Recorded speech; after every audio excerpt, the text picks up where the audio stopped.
And you can't even drive? I can. Are you stupid, eh? Are you a stupid fool? Well, why can't you drive then? You can't even drive! A bit grey today, isn't it? Can you drive, Mr. D? Yes, of course I can drive. Can you drive, academic agent? Of course I can drive. Yeah. All right. It's like riding a bike, but well, I mean, it's debatable whether I can drive. If you ask Mrs. AA, then no, I can't. But technically, I can drive. Now, she can't drive by default. Yeah, she's a bit of a safe driver for my tastes, Mrs. AA. Yeah. But great parallel parker, though. I'll give her that. Now, we are carrying on from 2 weeks ago when we started Andy Warhol. I can't remember exactly how far we got. We got up to the Campbell's soup, at least. I remember that. Where are we picking up again, D? You've loaded up hundreds of photos. Yep. What are we looking at right here? So we are, well, we got through, I would say, some of the kind of most well-known works of art from the sort of beginning of Warhol's fine art career. I would certainly advise people not to, if you haven't watched the first stream, definitely take a look at that before going into this, because there's a lot of things that we covered in that stream that you sort of need to kind of know before going into this. But basically we're kind of we've kind of established Warhol's fine art career from 1960, 1961. We're kind of in 1962. But where I wanted to start here is again a bit earlier, because I think that what will become clear is that aside from creating, a huge body of work in painting and film and a magazine, all the other things that he's well known for, I think that the other great project of his career, and I think ultimately the kind of biggest creation was the character of Andy Warhol. And I think that one thing that I will have to sort of stress as we go along is that there was Andrew Warhola, the person, the man with his own kind of desires and friendships and ups and downs and personal habits and all that. And then there was Andy Warhol, the character. There was Andy Warhol, the kind of created man, the image, and that is the thing that people know. That is the sort of entity that people know, and so I think as we progress through this material, it will become quite apparent that the two figures start to sort of go out of alignment. They go in and come out of alignment at certain times. What we're looking at here is Andrew Warhola. Again, we're back to the kind of days before he came to New York. This was actually taken when he was still at Carnegie Tech with his friend Philip Pearlstein, who is actually still alive. He became well known as a figurative painter, but he's the one who came to New York with Warhol in the beginning, with Warhola, and sort of experienced this shift. But I just sort of included these first few images. You can go to the next one. Again, to kind of show that there was this character, that there is this person, the kind of pre-Warhol as a created entity. Go ahead.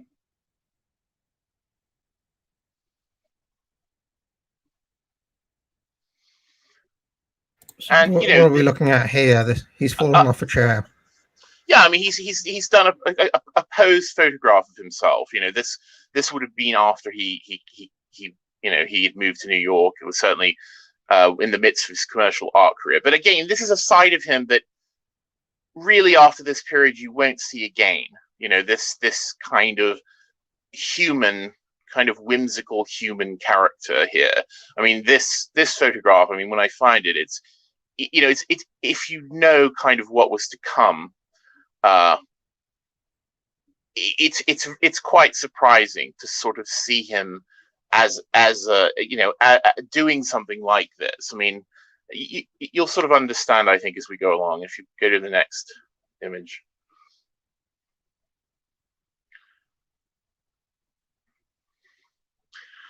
This is him and one of his friends. I mean, when he first moved to New York, I mean, of course, we talked a bit about this, that this was a kind of, an age where you could literally just sort of pick up and kind of go to places like New York and Hollywood and whatever, and kind of just work it. I mean, they had very little money when they first came.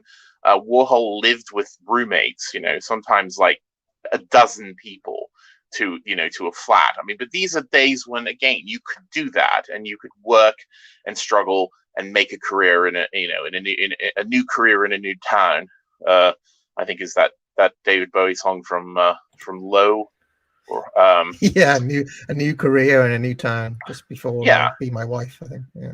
Yes, and before the art decade kicks in. But this again is sort of Andrew Warhol, or sort of Andy the human being, and it is quite curious, and you'll see as we go along that this entity sort of disappeared as Andy Warhol the character came along next. Yeah, and my brother is in the chat saying, wasn't Warhol shot by a feminist at one point? Didn't we discuss that last time, Lee? No, we're going to get. We're going to discuss that. We're going to get to that. Yeah. We are going to get to that. Okay, yes, we did not go into that. Yes, okay. This is a photograph taken by Warhol's boyfriend at the time. Now, of course, again, Warhol was,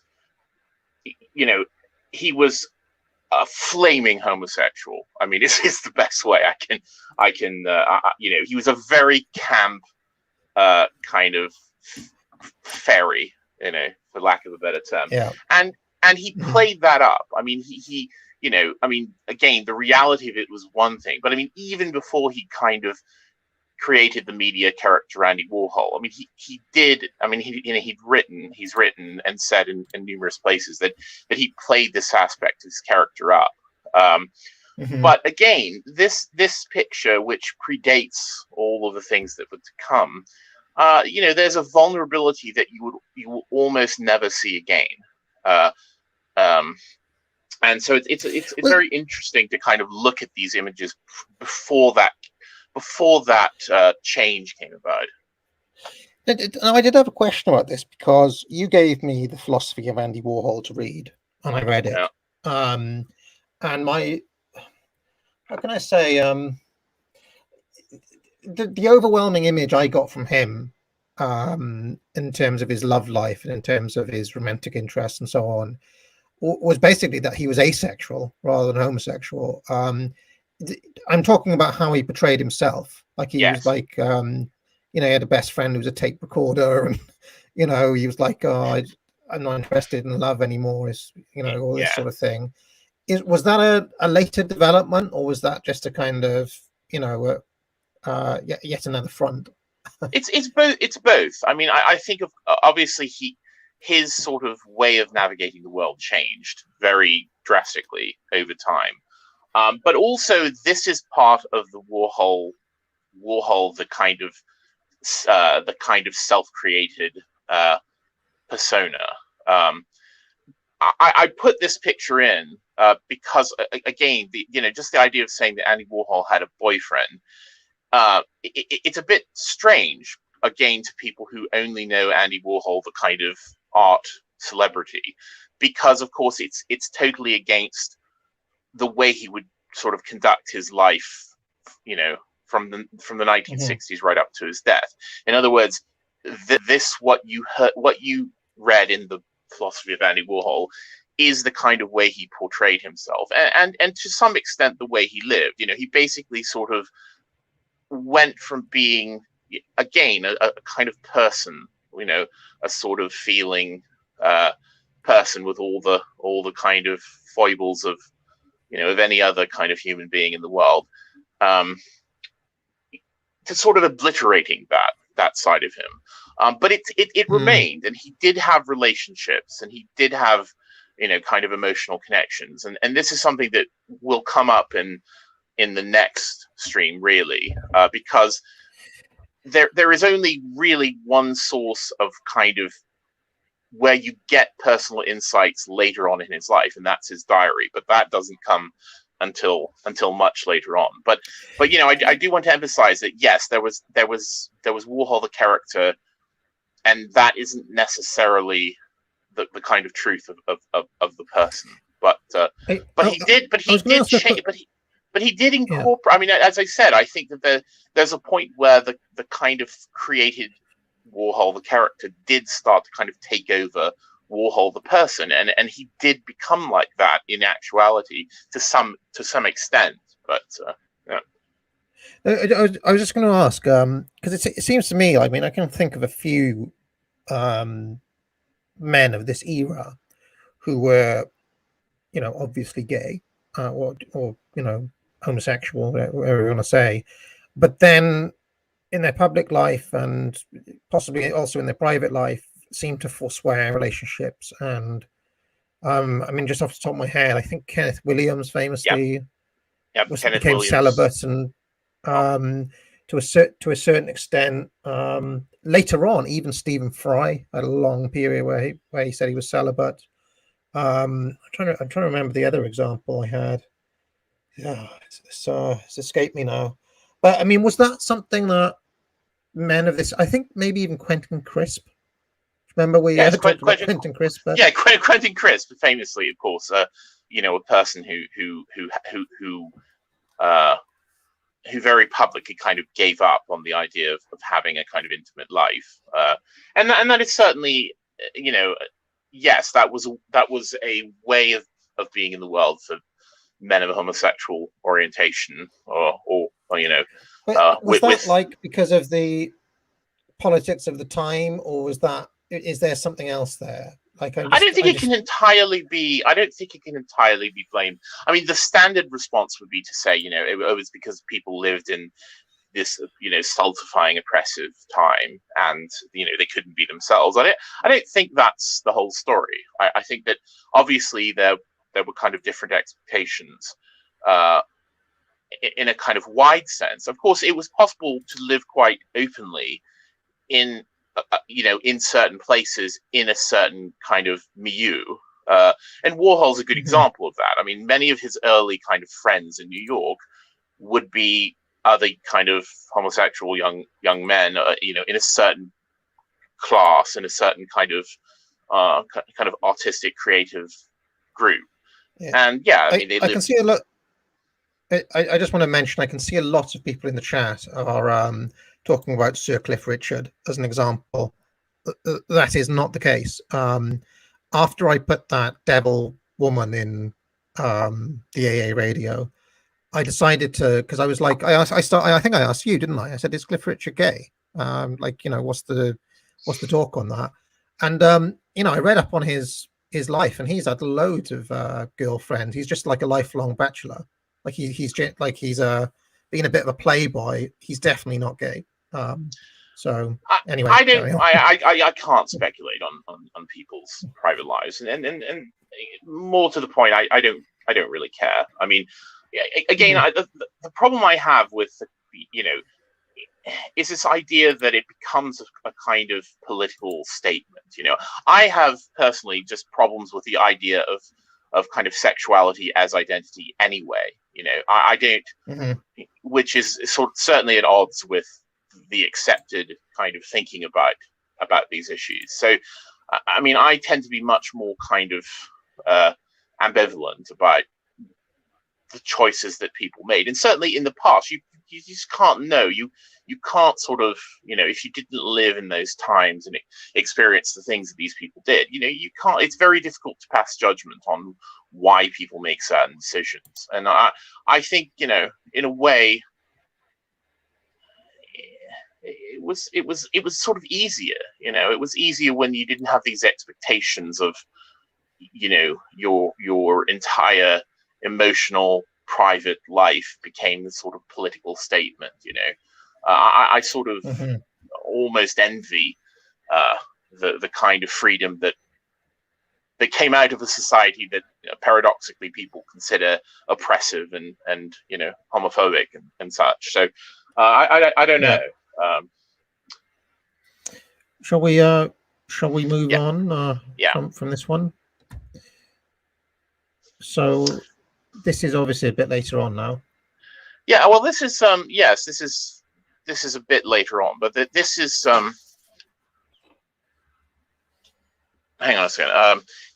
Yeah, this is a sort of this is the change. So I actually sort of do you know about Queen Elizabeth I and the Mask of Youth?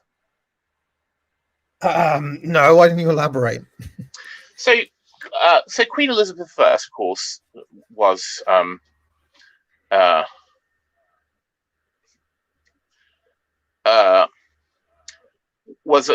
Virgin Queen. She was unmarried, and of course there were various times during her reign where there was a kind of idea that she may get married, that she may create a dynastic marriage and have children and continue the dynasty.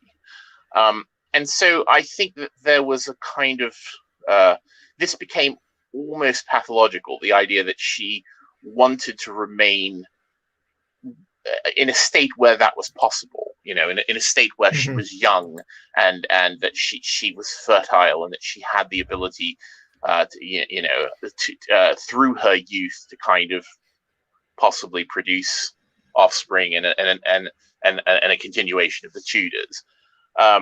And of course, she was quite, for the time, she was quite old at the end of her reign, and that obviously was 50s, no longer, early 60s even. Yeah, and that was not something that was going to happen. But she did become quite sort of obsessed with presenting this image of youthfulness. I can't remember which artist it was. It may have been Isaac Oliver. There was a portrait painter at the time who had done a portrait of her, and she was quite upset by it because you could tell from the portrait that this was an aging woman.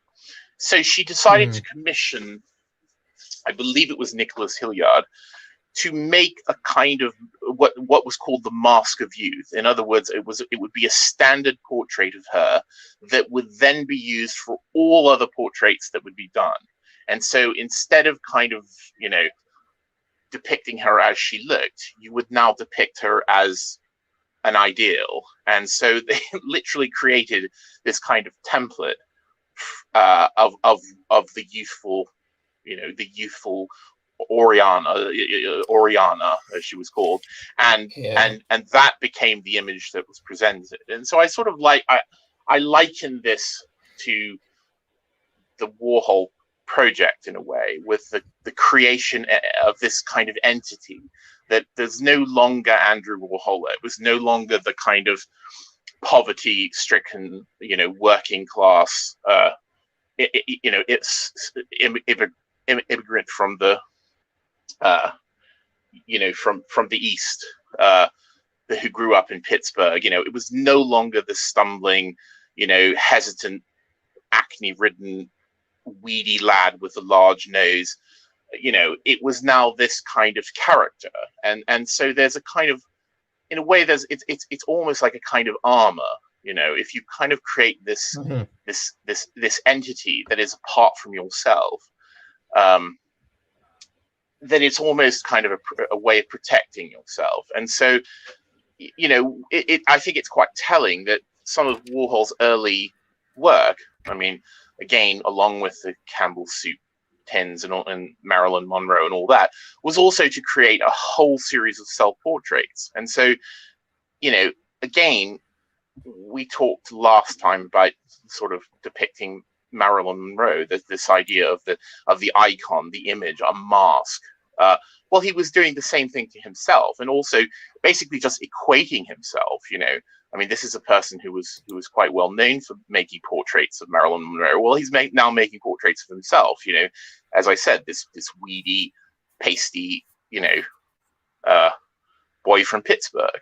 And so I think there's something quite telling in this. And yes, he produced many paintings, self-portraits, but I think in a way his persona was his greatest self-portrait. So if you want to go to the next one, yeah, and there he is, the mask among masks, and this will be very much standard as we go on. Of course, I mentioned last time he was balding. He was losing his hair at quite a young age, and so very early on he started wearing wigs.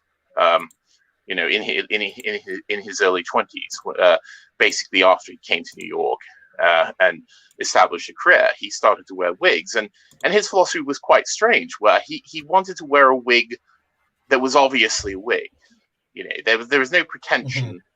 There was no pretense that this was his hair, and so the wig almost, it was almost like so obvious that it became invisible. And this is very much, I think, part of his general kind of philosophy about appearances, and certainly as it came to himself. So, but again, the wig became a part of this image of him, and again, it's false. His false hair became his real hair. His sunglasses, as we'll see as we go on, replaced his eyes. You almost never saw him for most of the 1960s without these sunglasses. So again, it was all layer after layer of mask. There he was. That's him working on the self-portraits. Yeah. These are some other ones. Just before we get too far away from Queen Elizabeth, by the way, it's always struck me is that it must have been some really strange scenes when she was quite old there, because there were quite a lot of studs in that Elizabethan court, like famously, like Walter Raleigh, dashing in from the New World. Like some of these guys were, Robert Devereux. But they all had to play in this kind of almost like fiction of trying to like seduce the Queen type thing. But she must have been hideous by the end. Can only imagine what some of those scenes would have looked like. I can't pull it up now because it's too much off track. But there's a hilarious contemporary passage that I can't remember if it was a diplomat from France, someone who'd come to visit her and have an audience with her, and he was led into her kind of one of her kind of private withdrawing chambers, rather than where she usually gave audience, and he wrote, I mean, I can't remember exactly, but he wrote that she'd come out wearing a robe which she had studiously not fastened very well, and at some point, when she'd sort of appeared to him, she let the robe kind of flap open and exposing her. I'm paraphrasing, but basically exposing her kind of wrinkled dugs from stem to stern to this very uncomfortable ambassador. So yes, I mean that was quite literally something that she did. And of course, famously the pubic wigs that she wore, the merkin, that was all true. And so yeah, that's disgusting. And it is odd how whether it be her or Warhol or Michael Jackson, any of these people who are kind of well known for creating a persona, do you think there's a difference? It's a bit like you don't stare too long into the abyss, because at a certain point the abyss will stare into you. Do you think there's a difference though, Dee, between Warhol, who's like a kind of self-made icon, or Queen Elizabeth, who obviously was, as you said, had literally a mask made, and Michael Jackson, who literally, changed skin color and changed his nose, and very obviously crafted an image for himself. I mean, he had a statue built of himself, floated down the Thames. Down the Thames, which is ridiculous. Yeah, but is it? Do you think there's a difference between those sorts of people and people like Elvis and Marilyn Monroe, who just happen to become icons?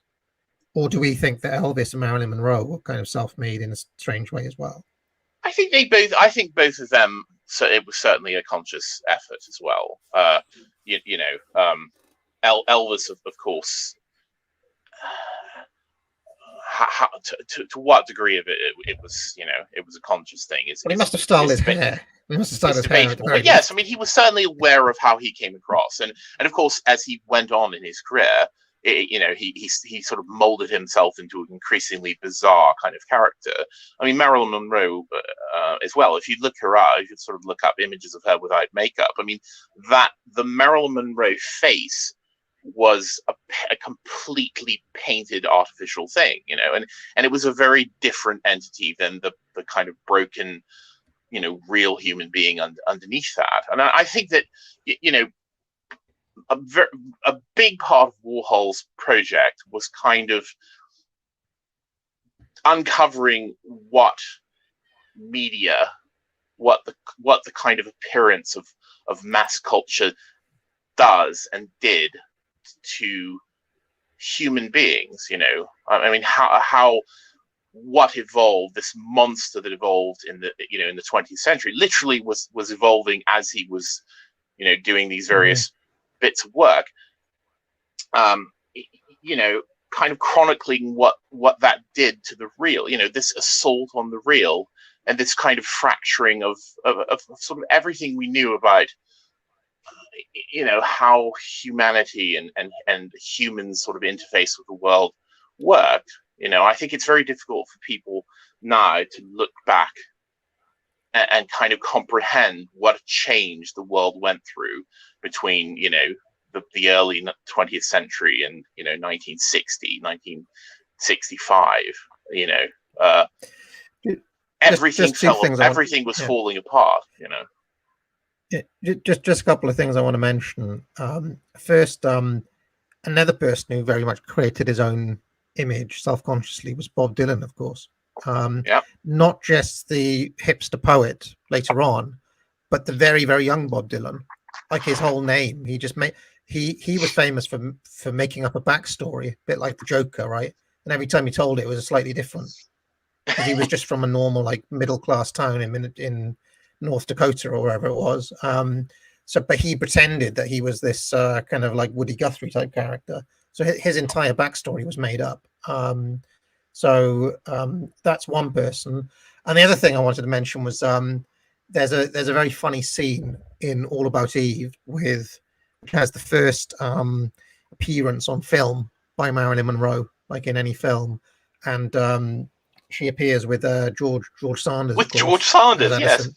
Yeah, and it's a really funny scene if you watch that, because he's so cutting and basically tells him not to talk. Let me do the talking, dear. It's that's a good scene to watch. Anyway, let's carry on. On. Anyway, go on to the next one. I mean, here he is. This is I mean, and again, it's just a few slides away from the delicate young boy from Pittsburgh, and now we have this we have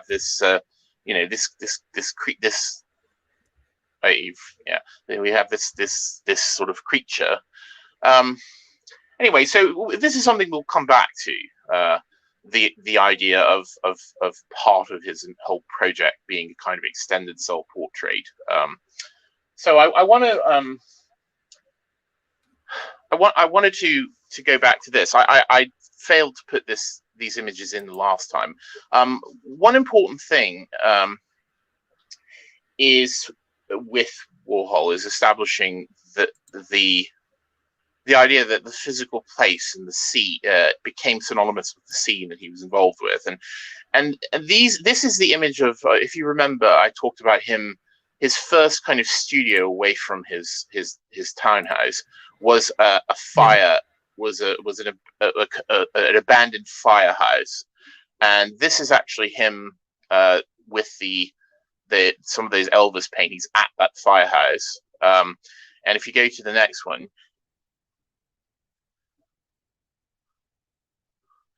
you can kind of get a sense of the state of this building. The roof leaked. There were giant holes in the floor that you could literally fall through.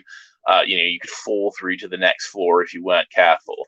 If you look in the kind of background of that image, you can see there's literally just a puddle of water on the floor. But hey, D, at least you could get things like this in New York back in this day and age. Well, for nothing, I mean, in fact, if I remember correctly, the man who he was renting this to Warhol was leasing it from New York City for $1 a year. I mean, literally for nothing. So yes, I mean, you can certainly get a huge space to do these huge pictures, but I have to look at my notes here.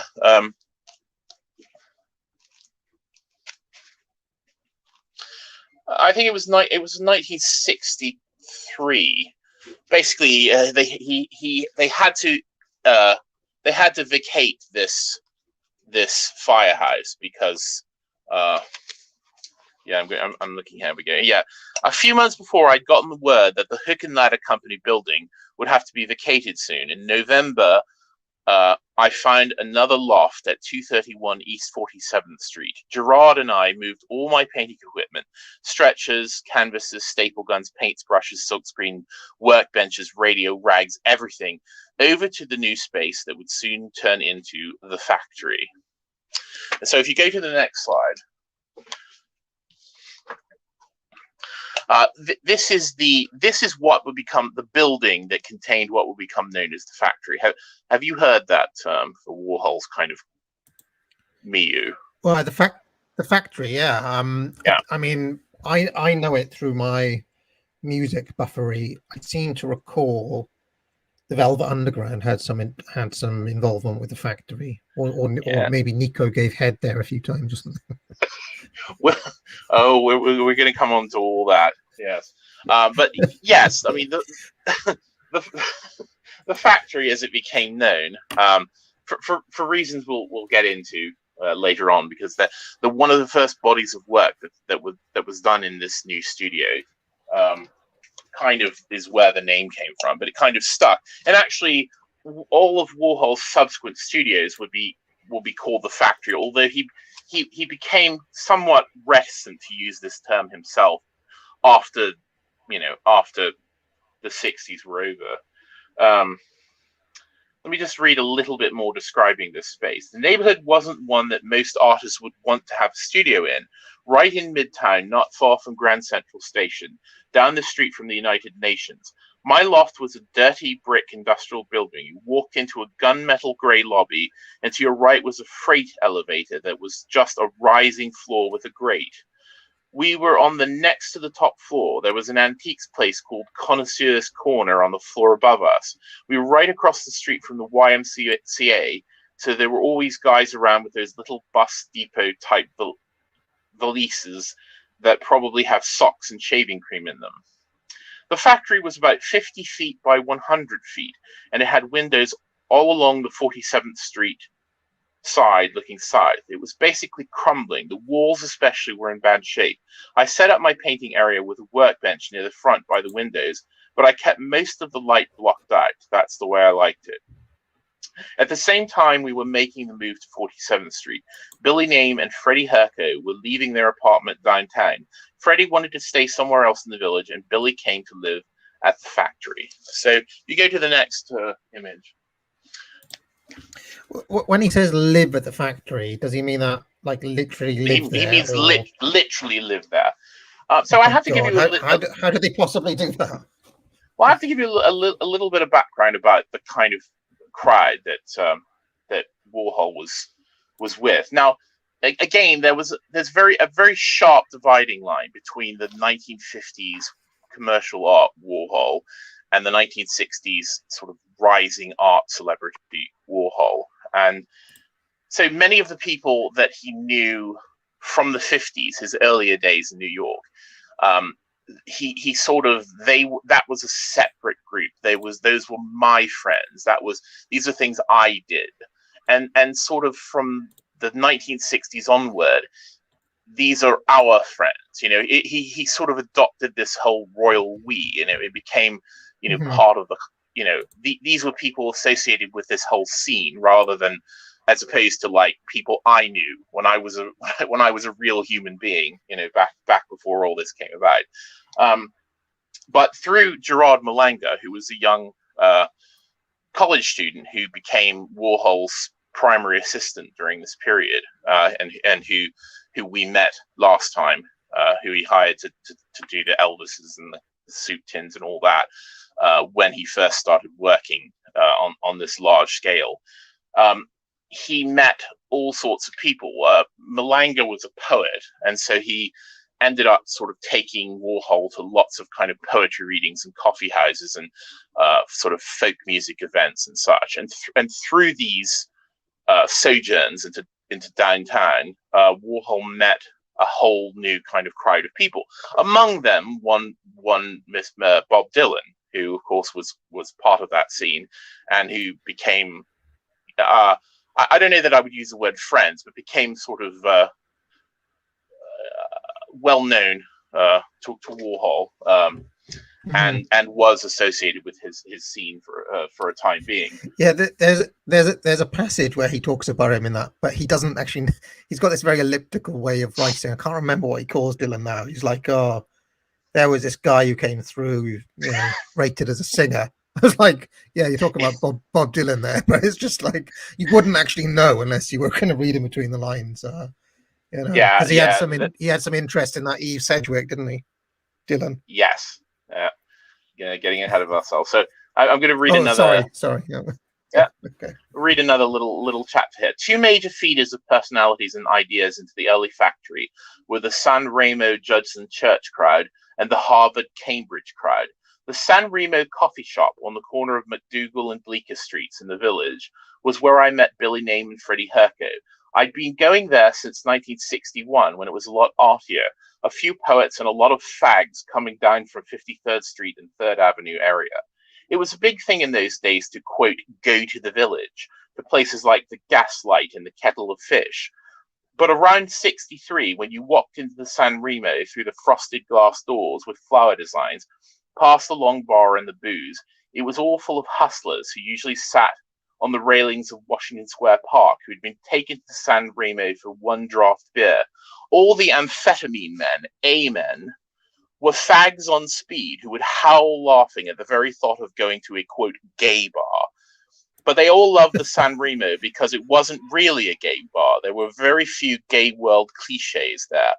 Not everyone at the San Remo was gay, of course, but the stars of the place certainly were. Most of the customers were just there to watch the performance. A lot of the San Remo boys used to write for a mimeographed sheet called The Sinking Bear, named after a poetry magazine that was around then called The Floating Bear. Anyway, he goes on to talk about these people, but these are the kind of characters who really set the stage for the kind of circus that developed around Warhol. This chap in the picture is the Billy Name he's talked about. His name was actually Billy Lineage, but he was filling out some sort of government form, and he wrote Billy, which was his first name, and then he just sort of panicked and saw the word name, and so he wrote name as his surname, and that became his kind of adopted name. But he was one of these A-men, these amphetamine addicted, insane fags, as Warhol puts it, who kind of became the scene that was so well known to people in the later 60s. And as you I don't want to derail us too much, but I have to tell you this. Did I ever tell you about the time when it was a stag do with my best friend? I was actually I was a co-best man. There were two best men at this thing. which worked out quite well because I called myself the non-executive best man, which basically means the other guy arranged everything, and I just kind of signed it off. But we did this we did this stag do in Dublin, and when we arrived, the taxi driver was like, "If you want to play a trick on the stag here, there's this place I can take you to. I'm not going to tell you what's there, but make that your first stop." So I remember we had eight or nine of these lads, and my best mate. We went to this place in Dublin, and obviously it was a gay pub, right? But it was one of those gay pubs where all of the men had like the leather pants, the mustache, the tattoos. It was like rough as hell. So we walked it. It was a leather bar. I mean, I don't know what one of those is. But we literally walked in, went around, walked out because it was like it was gay, but it was rough. I'd never seen a bar like that before. What do you call it? Do they have a name in the parlance? I don't know. Yeah, so that was that was just that was an experience I had. One of my few experiences going to a gay bar was a very rough like they all had chains and like biker stuff and handlebar moustaches. Oh my god! Yeah, it was filthy. Anyway, carry on. Sounds atrocious. I don't know. Where were we? Amphetamines. Yeah. So I think one thing to note here is that, I mean, we talk about these sort of amphetamine addicts that Warhol was with, but at this time, the early 1960s, every strata of society was starting to use pharmaceuticals of one sort or the other. I mean, again, I don't have the quote handy, but Warhol sort of mentioned this in one of the books about how whether it was society kind of women, sort of socialite women, going to the doctors and getting mother's little helper, or it was these speed freaks, that we're talking about now. There were so many people that were starting to kind of use drugs, uppers and downers, and Seconal and phenobarbital and methamphetamine and all these things. And I think there isn't enough attention paid to how this changed,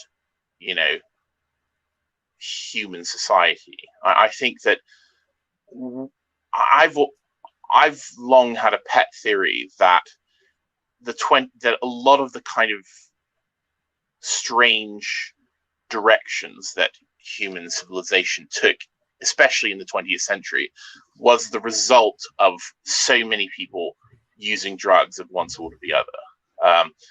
And certainly it's impossible to talk about the 1960s. And I'm not talking about the late or sort of like LSD sort of 1960s, but the early kind of 1960s, without talking about the effect that drugs had on people.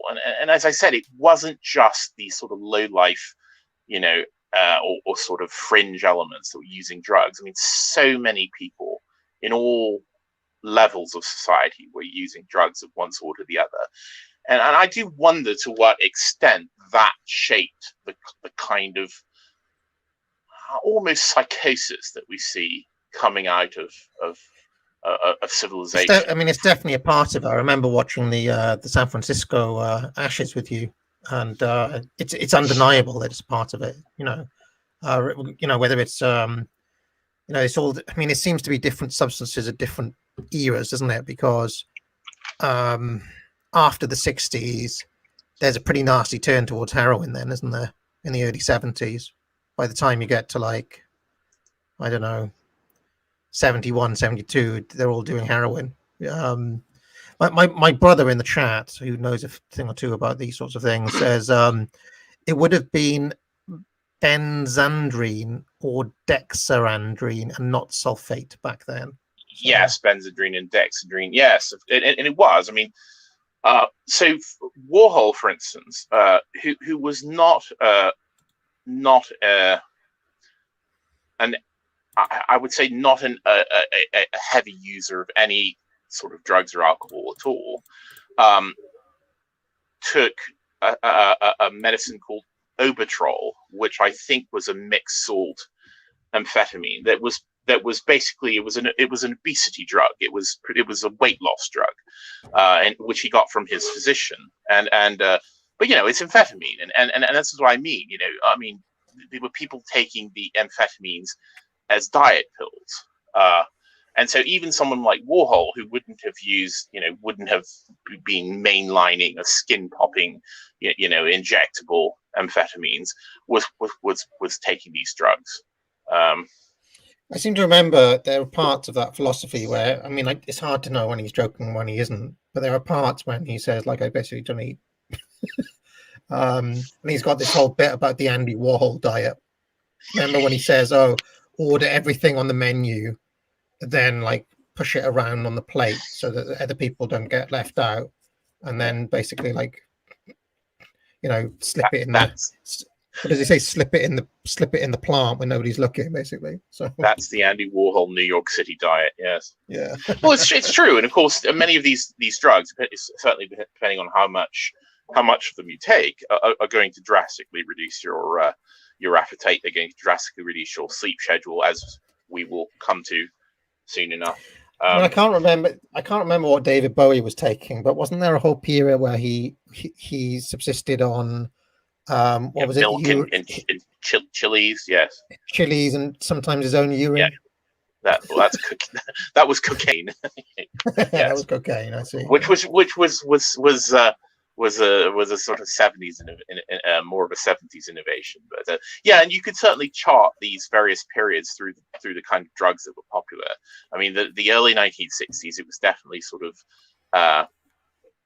amphetamines and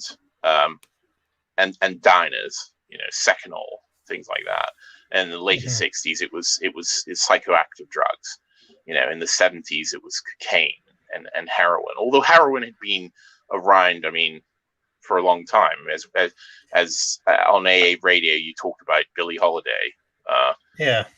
So that had been something going on since the 1990s. And then in the 80s, there's still coke around, but they then do those, was it Quaaludes and things like that? They did in the 80s. Well, that Quaaludes. Well, that's a 70s thing as well, Quaaludes. But right, okay. Anyway, I see. Anyway, let's carry on. Yep. So Billy Name, as we see here, yes, he literally moved into this crumbling industrial office space that became known as the factory, that was Warhol's studio. And he became kind of the house manager. So he had all these insane friends who he brought around, but he was always sort of the kind of the trustworthy presence, and he sort of, to some degree or other, kept control over the scene. He was sort of the person that kept things from getting too out of hand there. And again, because he lived there, he was there all the time.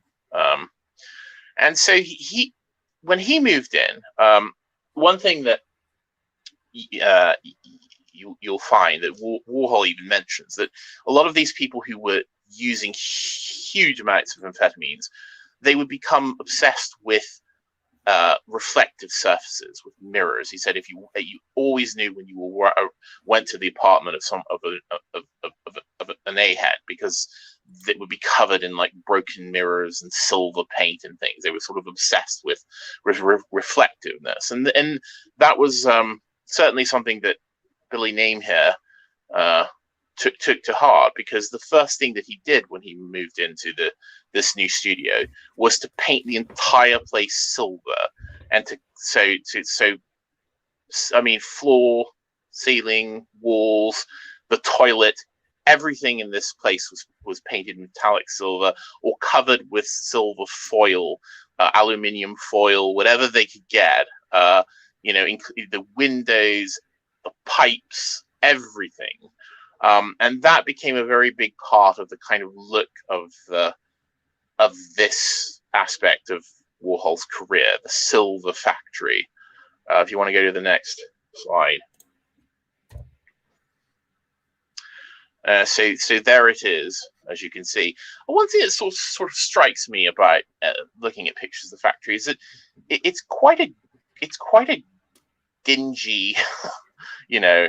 I mean, for a place that became so associated with kind of chic, you know, the in crowd and the beautiful people and superstars and all this. I mean, you know, it still retains its sort of industrial character even after the silver makeover.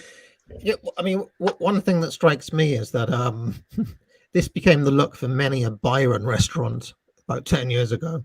It was everywhere. This kind of faux, like, I mean, obviously this was genuine, but do you remember that whole period where like every restaurant was done to be like faux industrial? You know, Yeah, made to yeah, look like this. Yeah, yeah, and that's something I think that's cyclical. It sort of comes around every so often. You can go to the next one. I couldn't find a higher resolution of this. Here's Andy in the in the toilet, which, as you can see, is painted silver and covered in foil. But yeah, next. here's Elvis. Yeah, so the Elvis paintings have been moved to the firehouse. You can see all those pipes, you know, are all wrapped in foil. The furniture was painted silver. You know, everything was painted silver, which also kind of went along with Warhol's silver wigs. Can you imagine living there? I mean, yeah. So he lived in that. So if you see that that sort of screen in the back. To the right, that's where he lived. That was sort of his area. This area over here, okay. Yeah, yeah. Okay. That was where Billy Name lived. All right. He lived there as a kind of gimp character. Yeah. Well, I can't really see where he'd live. I can't see, like, what's there to chill out in? Well, these people, you didn't understand. These people didn't chill out. I mean, these people were major, I mean, amphetamine consumers, and so these people, they didn't sleep, they hardly ate. You know, these weren't people living a normal life. I've got a quote that will go along with this, but yeah, these are all sort of images to kind of give you the flavor of the place at that time. And that's Gerard. Go back. Getting ahead of me again. That's Gerard Malanga again, who was Warhol's primary assistant and up until the mid 1960s. So, but I like that many of the people they would also sort of dress alike, you know. And so there was very much, you know, this was a studio, and it was certainly a hive of productivity in terms of Warhol's art making at the time, which was, you know, as the 1960s went on, there was a huge output happening here. But, you know, there was also a huge social scene that would develop that we'll run into. But yeah, all right. I mean, just on the production process, Dee. I mean, again, I don't want to get ahead of you, but I remember there's a whole passage in that philosophy book where he talks about that was it, Picasso had so many thousand masterpieces, and he like wanted to beat that. He was like, people underrate quantity as a metric, basically. So he was very much thinking in terms of like output capacity and things like this. Like, it was called the factory, but like he literally was thinking about it as like per unit output, like how many paintings get done like per week, etc. Oh yeah, and that isn't an affectation. That is something that concerned him throughout his whole life. And one of his favorite questions was, "Do you think Picasso has heard of us? And do you think I've done more paintings than Picasso?" So yeah. Also, I want to clear something up. Gerard Malanga was not a homosexual, and certainly there was no hanky-panky going on between Warhol and him. I mean, this Warhol was very much separating business from pleasure. So just because someone's involved in this scene. And I think part of the scene was the fact that for the first time it was a very much a kind of mixture of people. So like these sort of amphetamine addicted, queens, they would never have mixed with the kind of village, sort of poet types or society women or kind of, Europeans. Like these are groups of people who would never have really come together. But this was a place where they all these people were kind of thrust into the same space with each other. One thing that sort of strikes me is how it was kind of it became a domain without. It was kind of high and low. It was almost like that Disraeli idea of a kind of alliance between the lower sorts and the aristocracy. And so very much this crowd, it was either people like Warhol or like these, like his drug addicted freak, the people that made up the scene, or they were kind of rich, Harvard, Yale, New York society, kind of people. There almost weren't any kind of sort of middle class element. It was the high and the low mixing in this strange scene. So yeah, there's something very, very curious, but I think very 1960s about that. This idea of kind of dissolving, these sort of strata, or sort of dissolving these barriers and throwing these people all together and sort of seeing what happens. So I want to go back to some artwork. 1963, Warhol produced a series of paintings of the Mona Lisa, and again, you have to think of this in terms of the paintings of the soup can and the paintings of Marilyn Monroe and the paintings of Elvis. I mean, it was again picking a subject that was iconic and almost a facade, a kind of hugely loaded facade with the kind of weight of in the case of the Mona Lisa, the weight of art history behind it. I mean, the Mona Lisa, and it even remains to this day, is one of the most famous pictures. But I would sort of defy most people to kind of explain to me why. Why do they know this picture? What is it about this picture that makes it so famous? Why do people continue to be interested in it? And it's almost kind of it's apart from its sort of art historical context. It's apart from its beauty, its value, as a cultural artifact. Its place in Leonardo da Vinci's oeuvre. It's famous for being famous, and so of course it was very much the kind of subject that Warhol would be attracted to. Something that was so special that it became invisible, in a sense. I'm going to go to the next. My plebeian take, though, D, is, the thing that I've been told by, decades of television and watching Blue Peter and things like this, isn't it something to do with the smile? The enigmatic smile? Is that not why people? Well, there's lots of enigmatic smiles in art. Why this one? I made a mistake of sort of glancing at the chat, but which is always. What do they say? Well, yeah. Oh, look, I degraded a great painting. It's art now. Lol. Well, okay, a great painting. Well, first of all, I'll just talk a little bit about the Mona Lisa as a picture. It's I'll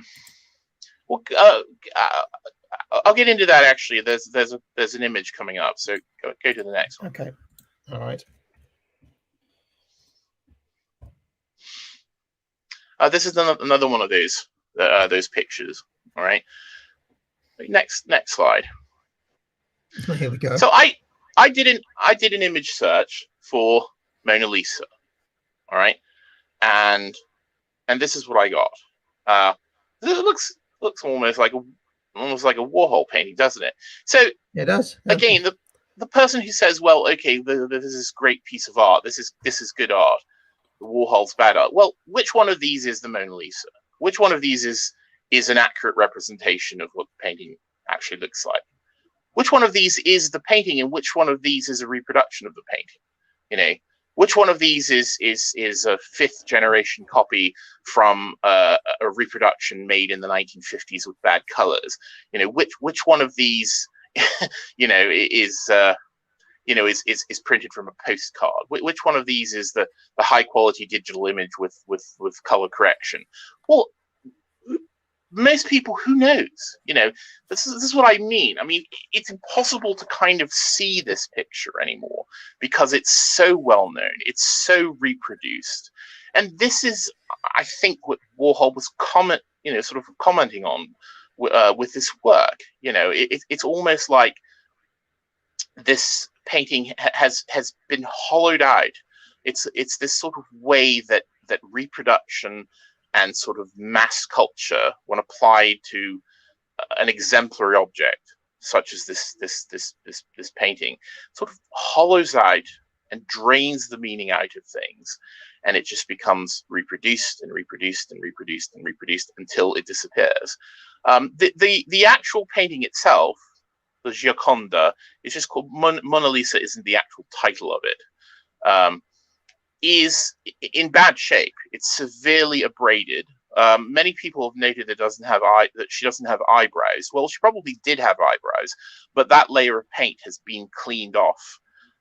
In the past, it was, you know, the methods of cleaning and conserving pictures weren't as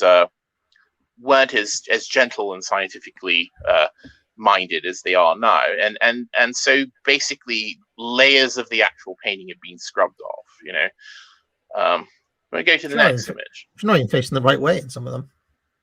Yeah, if you noticed. Yeah. Anyway, let's carry on. Here we go. Yeah. So there's some people, many of whom probably wouldn't have any interest in Andy Warhol, absorbing this great masterpiece by Leonardo da Vinci. What do you think is happening here? You know, what aesthetic experience do you think this I've actually lumpen proletariat is getting from this brush with fame? You know, I've witnessed this sort of thing in real galleries before, when there's a very famous painting, and in all such cases I was like, there's no point in engaging with this. Yep. Especially with all the people taking their like, what is the point of the iPhone, your own iPhone picture of the Mona Lisa, when, as you showed, thousands of reproductions of this exist already? So what are they? Yep. What's happening here? It's a very good question. This is the question, and this is, again, I think, why Andy Warhol was so interested in this, you know, because it is very much the kind of subject that he approaches again and again and again and again. You know, this idea of you know, where is the real experience within this monster that was created by the 20th century? What you're saying is the Warhol piece is about this, essentially, or is about some version of this. I think so. I mean, that's certainly the feeling I get from it. You know, I mean, if you think back to that one with all the kind of colored silkscreen, very badly silkscreened over top of each other. I mean, it is almost like this sort of experience, which has nothing at all to do with the actual qualities of this picture. You know, I mean, the actual painting, the real experience with whatever remains of this picture. As I said, it's been heavily scrubbed. It's been attacked. Someone threw acid on it once. It was stolen very famously in the early 20th century and returned. You know, where is the art in this? Yeah, I mean, this circumstance? This problem exists in Shakespeare as well. Actually, I remember a famous quotation was like, "There's no such thing as a Shakespearean spoiler," because everybody knows the plot already, right? So it's like, what's the, you've seen this thing 100 times already. What is why are you going to see Hamlet this time, type thing? This sort of thing goes on, I would say, quite a lot, where works are just plundered for kind of slogans, which have nothing to do with their original people just like the idea of it.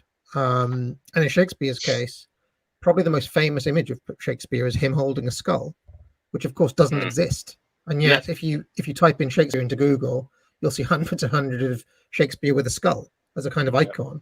But obviously, that's a fabric. That's just something that exists in the imagination type thing. So, there is this. How can I say, like the tourist version of the thing, where everybody's heard of a famous artist or a famous writer, and you just get kind of like the reproduction of the idea of that. Yes. Does that make sense? Like with now, all of these people here that they've heard of Mona Lisa and they have some idea that Leonardo is somebody to like, right? Yep. But that's it. There's no like that. This is what they're experiencing. Is just the idea that this is great, as opposed to any authentic connection with the thing itself. I've seen this in Stratford. If you ever go to Stratford, you'll see fat Americans standing outside a statue of Falstaff. Obviously, they've never read Henry IV or have no idea who this is, and they just have an idea that Shakespeare is great, and we're in ye old England, and isn't this wonderful? So yeah. Anyway, carry on. Yeah, well, and that that's exactly what I'm pointing at. I mean, almost no one in this room is having any actual interaction with the actual object that's called La Gioconda, Mona Lisa, a painting, a Renaissance painting by Leonardo, at all. They are interacting with a fiction that lives in a cloud that obscures the real thing, if the real thing is even there at all anymore. I mean, this is one of those pictures that I'm a great admirer of Leonardo da Vinci for many reasons, but I have trouble looking at this picture, quote, looking at it. It's very hard to see it because, I mean, first of all, it's very hard physically to see it if you go there because it's behind bulletproof glass and you can't get anywhere near it. And if you do manage to wait in the queue and get up close to it, you'll shuffle away after a few seconds. But also, I can't see it metaphorically. I mean, as you say, it's so much known by its image and its reproduction that it's very hard to kind of look at the real thing and have an experience with it. So, what are we looking at now?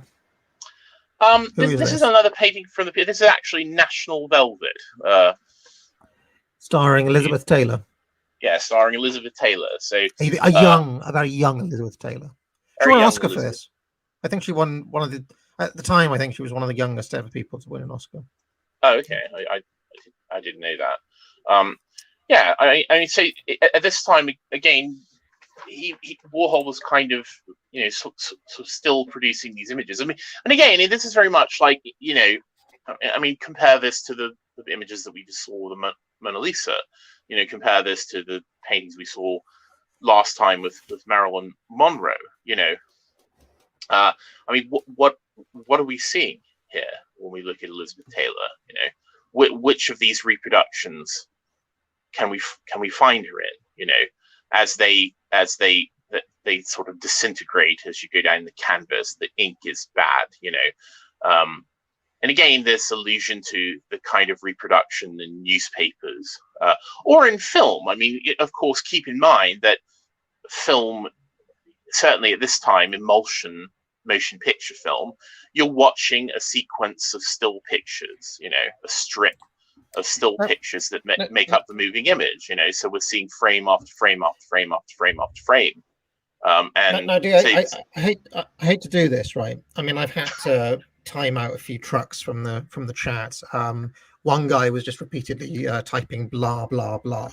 I mean, come on, just go and watch something else if that's what you can do. There's no point. What's the point of sitting in the chat and typing blah blah blah? But one comment I saw was somebody who just said, "But I could do this with my printer." How would you respond to that? I mean, I'm assuming that this in real life is massive, right? For one, but yeah, it's a large picture, but yes, you can. I mean, you can't. I mean, you can and you can't. I mean, I think embedded in Warhol's work is the idea that is the implicit idea that yes, you can do this. Anyone can do this. In fact, Warhol did a series of very early paintings. We haven't looked. We're not going to look at those, but which were kind of paint. They were kind of fake paint by number pictures, and they're called "Do It Yourself." And I think that in a way that was the message here, you know. And I think that embedded in so many of these artworks are some very uncomfortable questions, you know. I mean, yes, it is a question. I mean, to what degree is art, and this sort of gets into a fundamental philosophical question about art. To what degree is art, as you would say in economic terms, the labor theory of value? You know, is art more art if it's something that is difficult to do, or something that takes a long time to do, or something that's a product of, you know, of craft? And I'm not being facetious. I think it is a genuine question, and one that has never been satisfactorily worked out. Hence, we have people, that are still upset about these developments that happened 50, 60, 70 years ago in art. I mean, it still has the power to anger people for some reason. I mean, looking at these reproductions of this still from a film, basically, and obviously the film of International Velvet would have gone out to hundreds of different cinemas across the USA and across the world. I'm reminded of a time when I went to watch that film, The King's Speech. Do you remember that? It was about, King George, who had a stutter, the Queen's father, and he had to give that speech during the war, and he went to speech therapy. And I remember it was like a kind of a feel-good film, really, from about 10, 11 years ago. And I remember in the cinema that I watched it in, after the film finished, the crowd spontaneously gave a standing applause to the film, which is obviously absurd when you start to think about what is happening here. I didn't stand up and clap because I just thought it was silly, Yeah. Nobody associated with making this film was there. They were literally just clapping, applauding, giving a standing applause to a screen. But now that I'm thinking about it, I'm thinking, well, yeah, but probably those people who were giving that standing ovation there were having a more authentic experience than the people looking at Mona Lisa that we were just looking at. So it's just like, well, and it was very much. I mean, it's also very much just it's a moment between all the people in that cinema. Basically, it's kind of communal acknowledgement of an experience that they had of art. That they were moved by a work of art. In this case, the film. I mean, I think it's something I don't. I've been to many cinemas where people have applauded. And it's not something that I would do, but I certainly understand the impetus behind it. All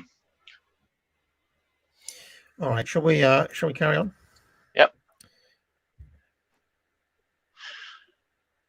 This is it's quite a strange. Lugosi? Yes, Bela Lugosi as Dracula. Quite a strange piece. Todd Browning's 1931 Dracula. Yes. Yes. I believe that would be what this still is from. I'm pretty sure it's the 1931 Dracula. Yeah. Yeah. These are this piece and the next piece are quite they're early pieces, and they're quite they stand out in Warhol's work. But I do think that they're very important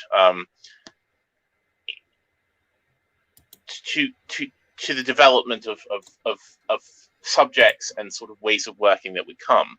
This one especially, because of course Warhol ended up with a nickname Drella, which you will know from the John Cale, Lou Reed record Songs for Drella. That was actually Warhol's nickname, which is a portmanteau of Dracula and Cinderella. And so this characterization of Warhol as a vampire is something that many people bring up, and we'll talk about some of the reasons for that coming up in a bit.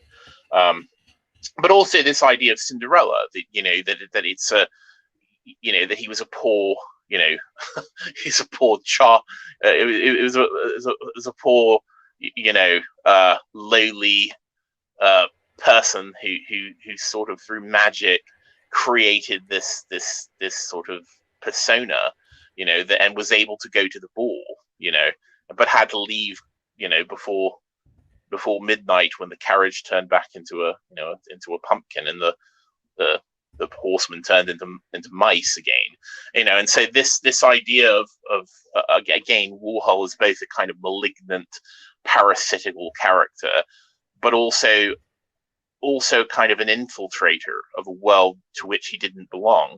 I think is very astute, and is something that will kind of become clear as we move along. Yep. So let us. I mean, and while we're on the subject of the reproduction, I would say Bela Lugosi might be one of the first. How can you say, like, victims of this? Where I mean, famously, because this film Dracula was a hit all around the world, and everybody in the entire world knew this man as Dracula now, he couldn't escape that for his whole career, as people know. And there's, I mean, people will have seen Ed Wood, of course, but there's a song by Ray Davis called "Celluloid Heroes," all about the kind of sad tale of Bela Lugosi. And in fact, talking about drugs, he was also a drug addict, wasn't he? So, yeah, it's a morphine addict. Yeah. I mean, so again, interesting person to pick when it comes to his overarching themes that we've been talking about. Yeah, and I think that is something that you cannot underestimate, that Warhol would have been thinking about these things. I mean, it's very hard to tell. I mean, Warhol was never the person to say, oh, okay, I was making a statement about this or that or this or that. Absolutely not. Never did that. Ever did that in his entire career. Certainly not in public. But I think that it's quite clear that there was a very sort of deep reason, whether it was deliberate or partially intuitive, for him to sort of choose the subjects that he chose. Next.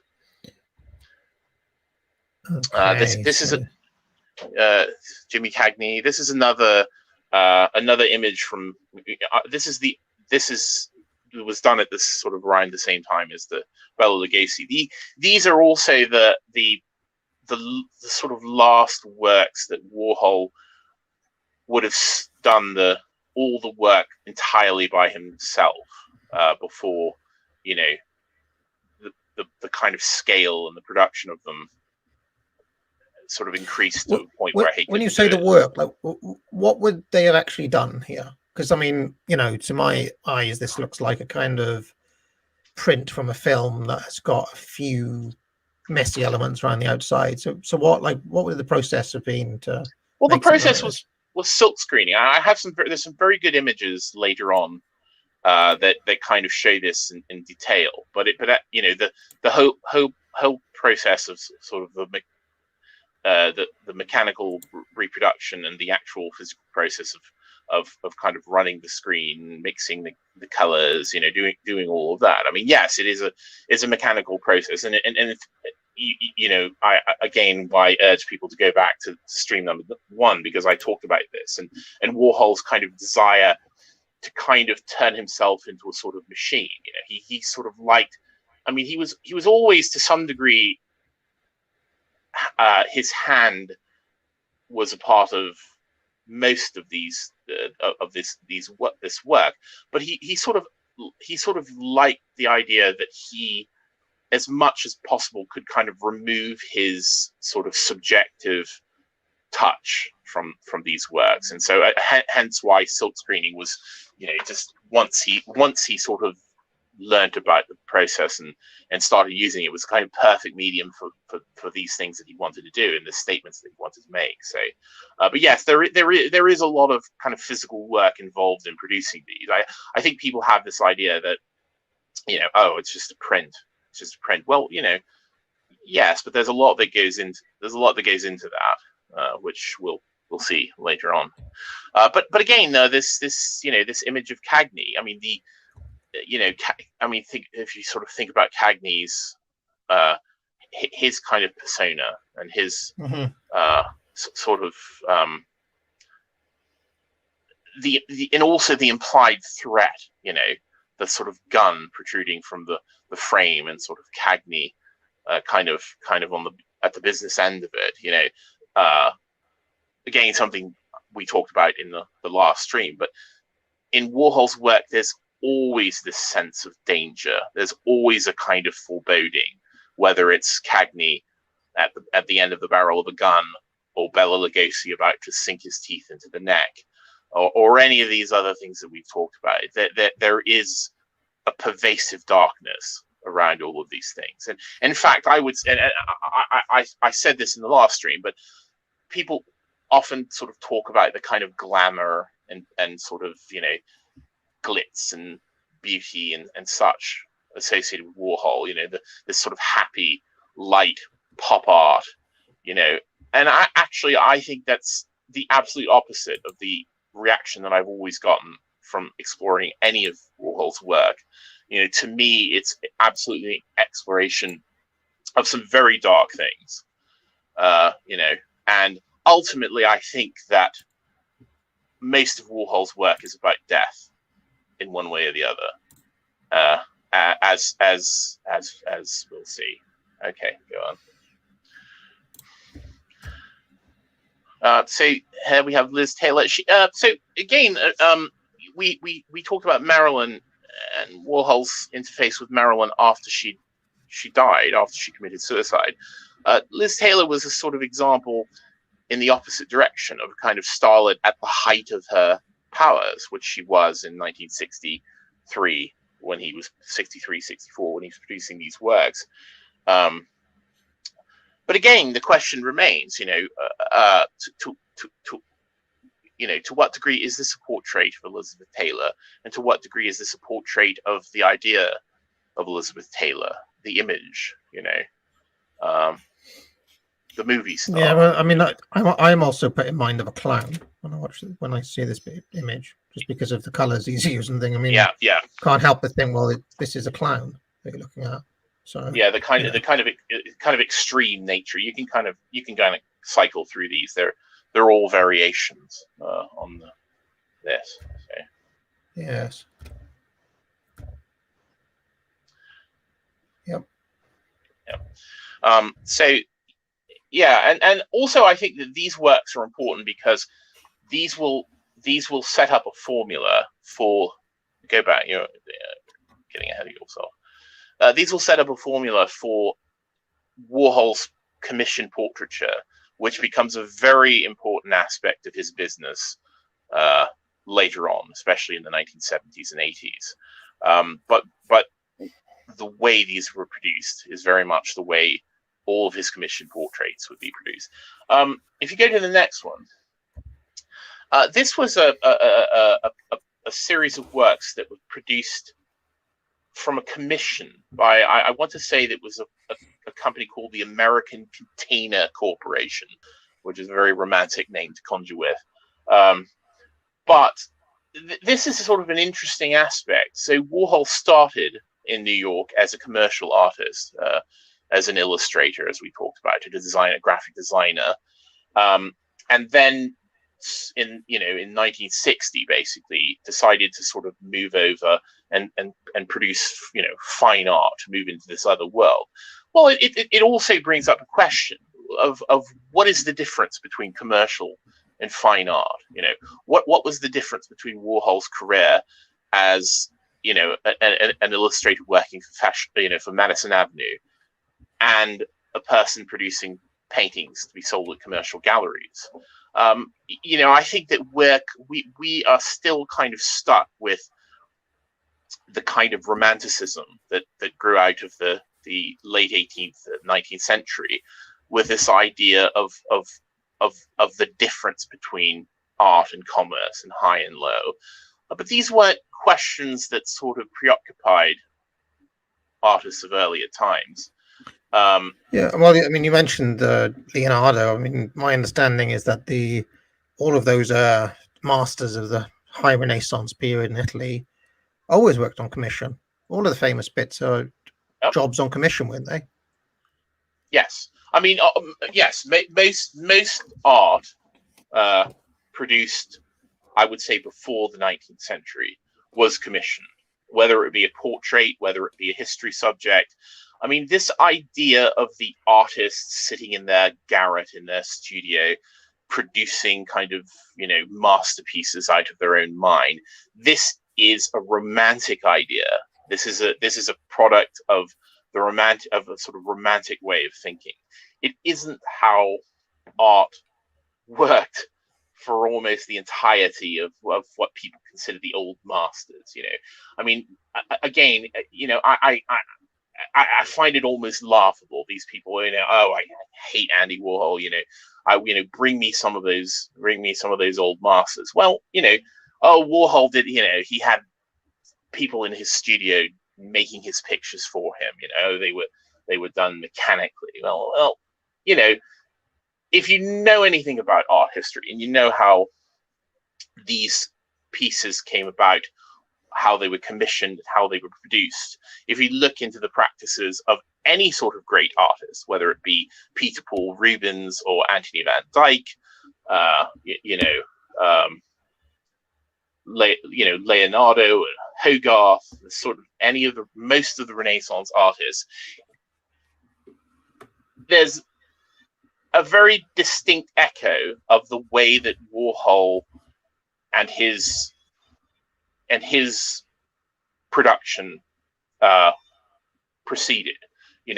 All of those artists, they had studio assistants that would, to one degree or the other, work on and even wholly produce the work. Many of these artists would do copies of their own paintings. If you look into like Peter Bruegel and Peter Bruegel the Elder and the Younger, you'll see this. In fact, almost made a whole career of kind of producing reproductions of the famous works. Didn't Michelangelo have an apprentice or something who? Because I seem to remember when I went to Rome, they were like, "Oh yeah, you would have had a whole team of people help him paint. He would have had an idea, but in terms of the actual coloring and painting and so on, he wouldn't have done it all himself. He would have had a whole." Is that true?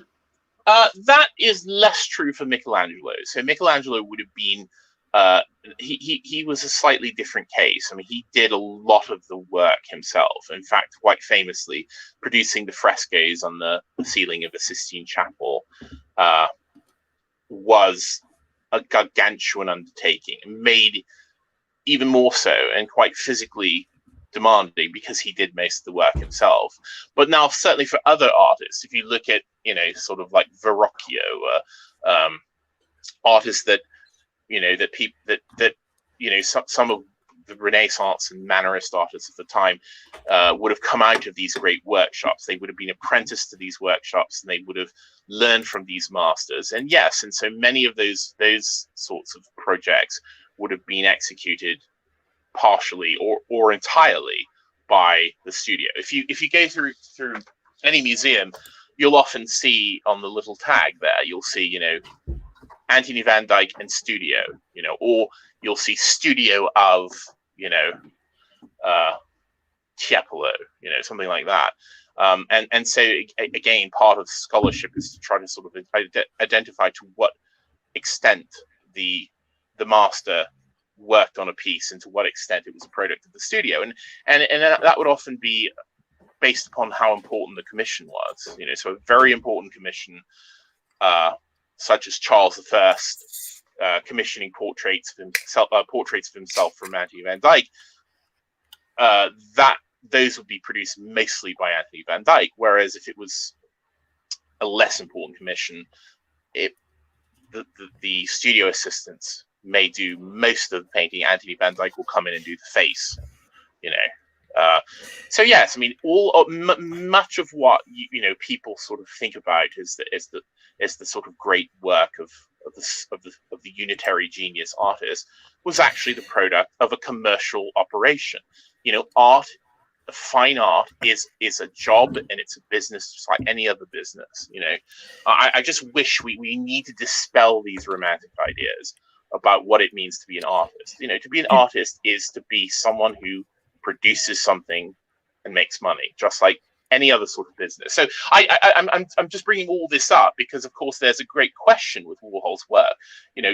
Where does the commercial artist end and the fine artist begin, and what is the difference between the two? Why is there a difference between those two things? Have you ever heard of the literary critic Harold Bloom? Yes, I met the literary critic Harold Bloom. Yes, let me tell you a little secret about Harold Bloom. If you have a look at Harold Bloom's bibliography, he's written hundreds of books, right? Harold Bloom's Guide to this, Harold Bloom's Guide to that, dozens and dozens and dozens of books. And one day I was like, something's not right. How does Harold Bloom, one, know about all these things, and two, how does he produce so many books? So I made a few inquiries, like back in the day. It turns out that Harold Bloom has a factory, basically, of assistants who basically write all these books on his behalf, and he just sticks their name on the front and writes the intro. I didn't know that, but so this thing goes on in other walks of life as well. Like even down at the level of literary criticism, you've got like the Harold Bloom factory of of ghostwriters essentially. I wonder if it continues. I mean, Harold Bloom, I think died a few years ago. So I wonder if it continues. I wonder if there's posthumous Harold Bloom work. Well, I can't remember the name of the writer of novels. It's someone like, I don't know. It's not Robert Ludlum. It's like one of those where, I mean, the guy's literally dead, and they're still sort of producing works under the name. Yeah, I can't remember which one of those. My brother is claiming that Michelangelo didn't paste the Sistine Chapel himself. By the way, he said he did a lot of the base work, but somebody helped him. A guy called Francesco Granacci. I don't know. Yes, but I didn't say that he did it completely by himself. But Michelangelo was much more hands-on than most people doing that type of commission would have been. A lot of that work was literally done by him. And the thing is, you have to do it all at once. The way that fresco is done. It's not like painting a mural where you can paint on it and then the next day you can go and paint on it some more. You have to do it in sections, and you have to do all the painting in that section all at once before the plaster dries, because the way that the paint in fresco sets is through a chemical reaction with the lime plaster. That's the basis of it. So it does have to be done quite quickly. You have to sort of do all the work in one section in a day, so you have to kind of plan it out. If you look at very close photographs of the Sistine Chapel, you can actually see these sort of boundaries where one session of painting happened. But yeah, a lot of that painting was done by Michelangelo himself. So I would dispute your. He must have had a bad shoulder. Your learned bad shoulder. Well, he wrote a poem. I mean, Michelangelo did a lot of. Michelangelo also wrote poetry, and he wrote a poem famously about the physical experience of painting that fresco with the paint dripping in his face and his twisted body afterwards. So, but yes, he would have had. I mean, he certainly would have had people helping him. You're getting a tennis elbow. You can get painter's shoulder. Yeah, exactly. And if only to grind the paint. I mean, again, it wasn't always the case where you could order up, paint from the internet, artist paint. There was a time where you had to sort of do it yourself, and certainly with fresco, you had to grind it. So yeah, he would certainly have people working for him. But more to the point, I think that there's that same relationship existed with Warhol and his output. So anyway, this is a very early portrait. Patty Oldenburg, I think, is the subject. But this I put this with that last painting for the American Container Corporation as an example of Warhol sort of moving in a kind of commercial direction with his fine art, literally becoming like the great artist of yore and doing commissioned portraits. And so this is quite an early one, but he's still is sort of experimenting with the formula. You want to move to the next one. These are portrait. I think this woman's name is Judith Green. I'm not sure, of sort of early hanger-on to the scene.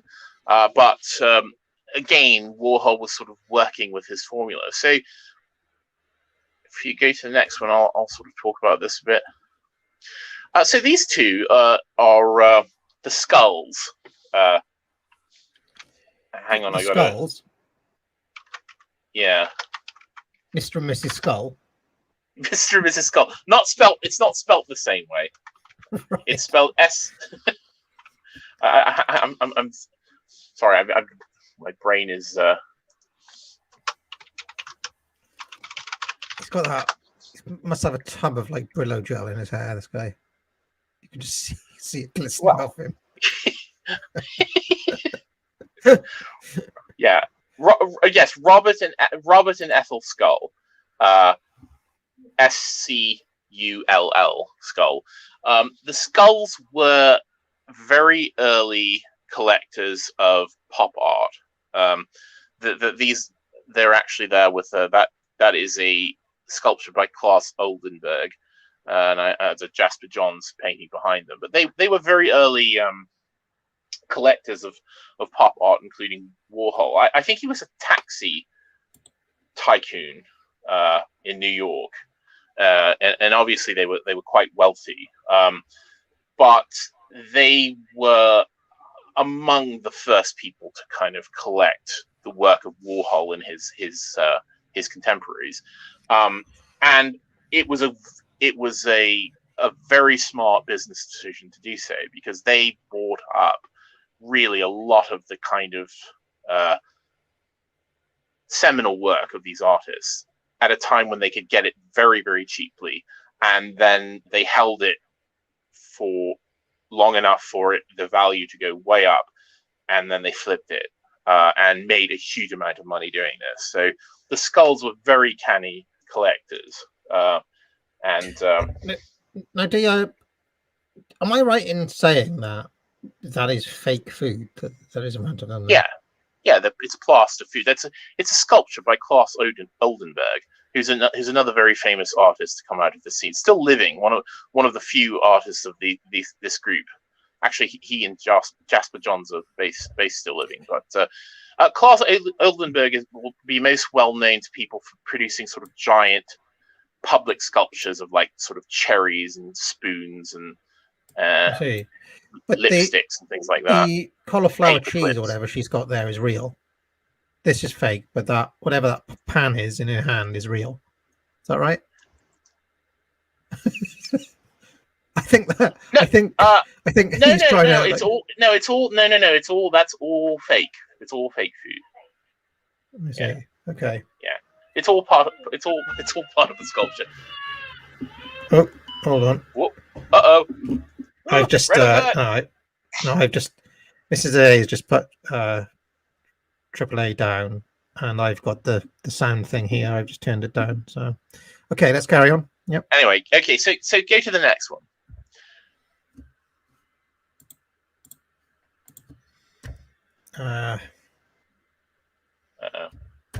Here we go.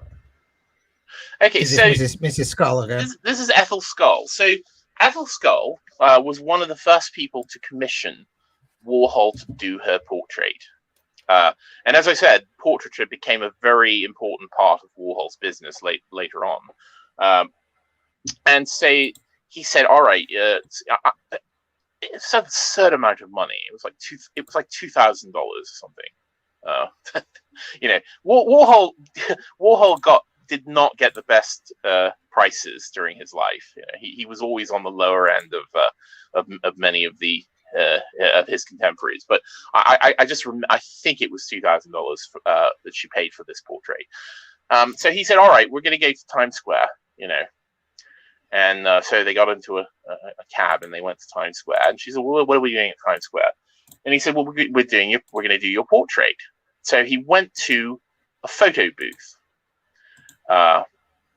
And in fact, he had a particular photo booth that he liked, and he gave her a big bag of coins and said, "Okay, go in and pose. Do whatever you like. Here's the coins." And she was sort of taken aback. I've seen an interview where she talked about this, and so she did. So they took, I think it was like $100 worth of change, and took dozens and dozens and dozens and dozens of strips of photographs of herself in the photo booth. And then thank you very much, took the photographs, and if you go to the next one,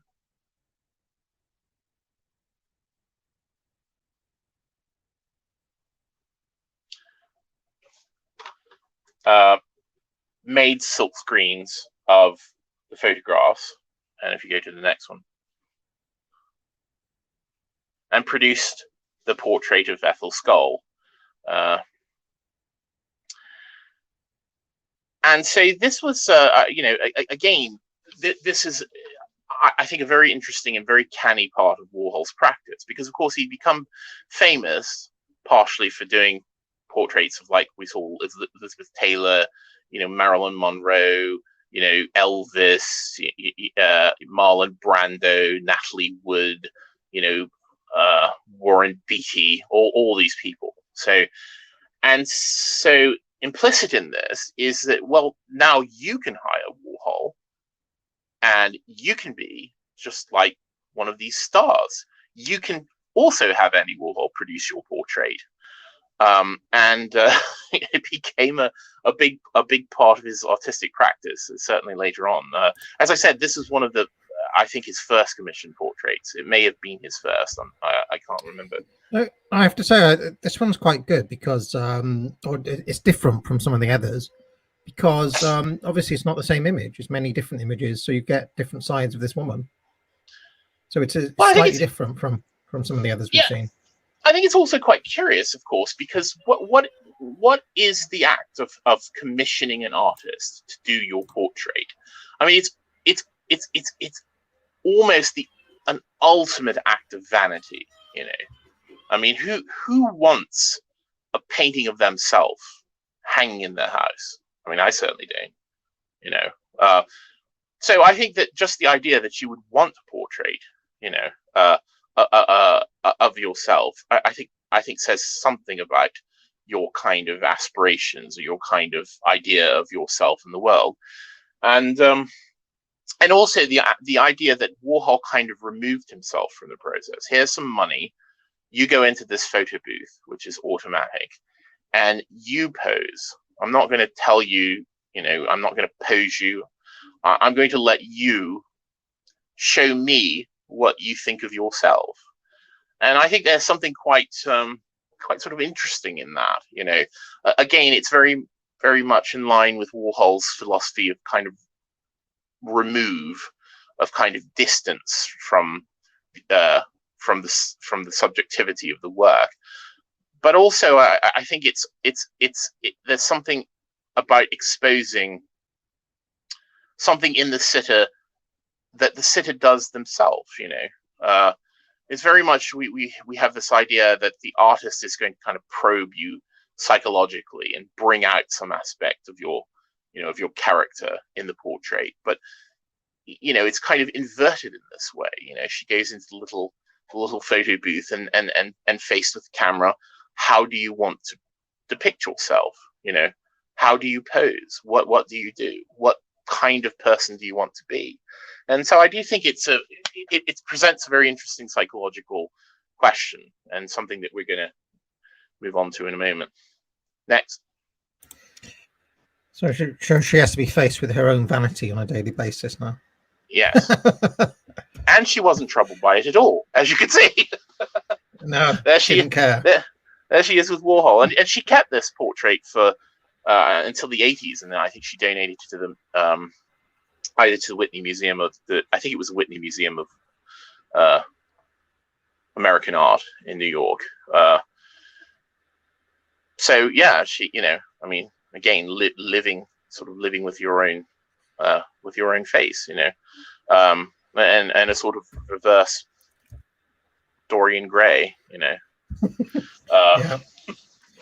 But Okay, so yeah. this will become a big part of Warhol's practice later on. So here he is facing another one of those series related to the Liz portraits of Jackie Kennedy, and this leads us to in 1963. Go to the next slide.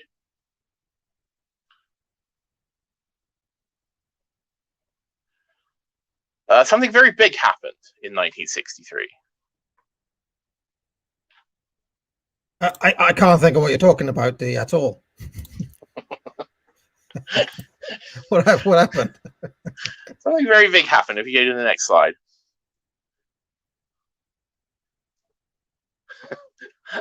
The president and the first lady went for a car ride in Dallas, Texas. And of course, just as Warhol, a week after learning about the suicide of Marilyn Monroe, was spurred to produce this whole body of work about her, the kind of tragedy and death creeping into this world of glamour. Well, I mean, we think about what the Kennedys were, and with this image of the Kennedys, what do they call it? Camelot. This idea of the Kennedys as the young and kind of glamorous media, the first kind of huge media politician, mass media politician in America. And, into that world of refinement and glamour and youth and liberalism, what comes but bullets and death and blood and destruction? And of course, the perfect, who smells blood in the water better than a vampire like Andy Warhol? And so if you go to the next slide, this spurs a huge body of work of paintings of Jackie Kennedy. Here, there's a few of these which are called tondo. A round painting is called a tondo, or a tondo painting. And again, some of the most famous tondo paintings would be of the Virgin and Child from the Renaissance. But again, in Warhol's canon, this is the tragic figure. This is the media Virgin holding the dead, her dead husband in her arms. Go to the next one. And you can scroll through these. And so he produced hundreds, I would say, at least 100 pictures of Jackie Kennedy in various stages of happiness and mourning. Well, market demand was going to be higher at this point, so it's kind of a canny move if you think about it. Yep. But also, again, it's very much the kind of subject that it would interest him, because all of this played out on television. All of this, again, it's this interface of the real, the horrible, death and murder and destruction and blood. The real emotions of someone losing their husband, someone seeing their husband killed beside them. But then it's all played out on television and newspapers. It's all played out and reproduced and repeated again and again and again, until even the most horrible things, even the most sort of unthinkable events, in American political life, becomes a kind of empty vessel, where private pain becomes a public spectacle. And I think that it's a very dark moment, and every aspect of Jackie Kennedy's mourning and dealing with the aftermath of this was photographed and reproduced again and again and again. Everything was done in public. So I think there's something quite horrible about that. And then it's yesterday's news, D, and then it's like literally somebody eating chips off Jackie Kennedy's face. That's just become the newspaper wrapper becomes like just trash essentially. Yep. And now, of course, it's ancient history, isn't it? Just history now. Yeah. It's ancient history. I mean, literally piles and piles of these pictures. So there he is buying Brillo. So there he is, the perfect consumer, the perfect mass consumer, buying Brillo. So you want to go to the next one?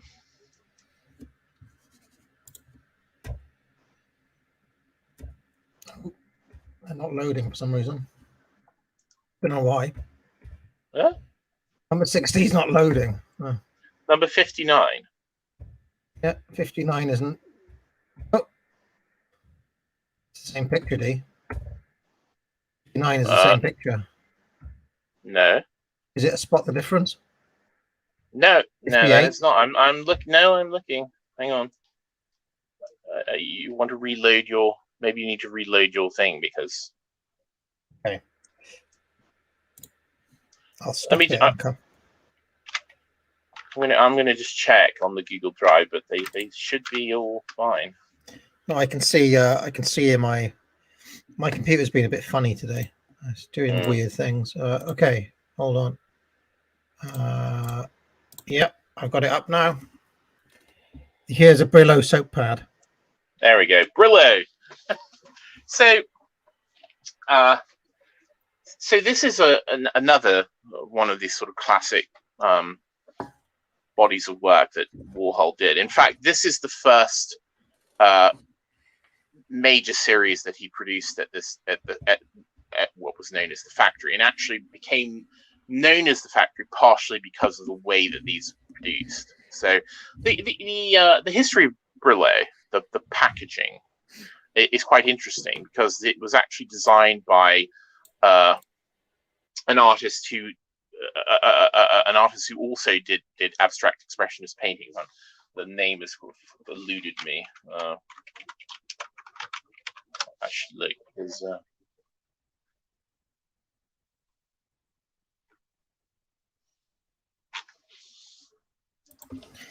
I thought Brillo was a hair product, D. I thought it was that stuff that old men put in their hair. No, that's Brill Cream. Brill Cream, I see. Yeah. Brillo pad is a soap pad. Brill Cream is the stuff old men put in their hair. James Harvey. So yes, James Harvey was also. I mean, again, like Warhol, he was a commercial artist, but he's also an abstract expressionist painter. So literally, the original box design was also designed by an artist. But yes, Brillo is it's sort of a steel wool pads with soap in them that you use to sort of scrub your pots. And for one reason and the other, I mean, it's quite a striking design. But for one reason or the other, Warhol sort of picked up on this product. We go to the next one.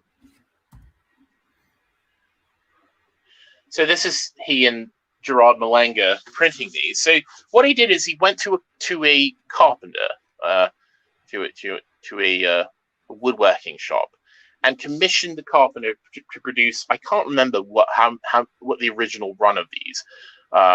It may have been something like, I don't know, several hundred wooden boxes of a standard size, and then Warhol and Malanga painted them the base color, and then silkscreened the design. And so this was Warhol's first foray into sculpture, but it also, I think, this a very interesting sort of exploration of the idea of art as a literal piece good, a kind of commodity. I mean, a painting, of course, it still has this association with being hung on the wall. It's still sort of a window into another world. But when you paint on a box, when you paint on a thing, this literal unit, I think it sort of becomes much more tangibly this idea of a product, a kind of endlessly reproducible, stackable, interchangeable consumer good. Yes. Go to the next one.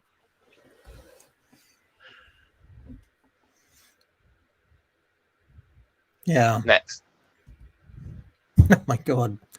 These are Heinz boxes now, are they? I can see there's Yeah, Brillo so on the left and Heinz on the right. yeah, so and actually, so at the same time, but slightly after the Brillo, he produced a whole series of these boxes with some various different products. But you can see here, this is where that studio got the moniker the factory, because they're literally producing these like an assembly line. Let me go to the next one.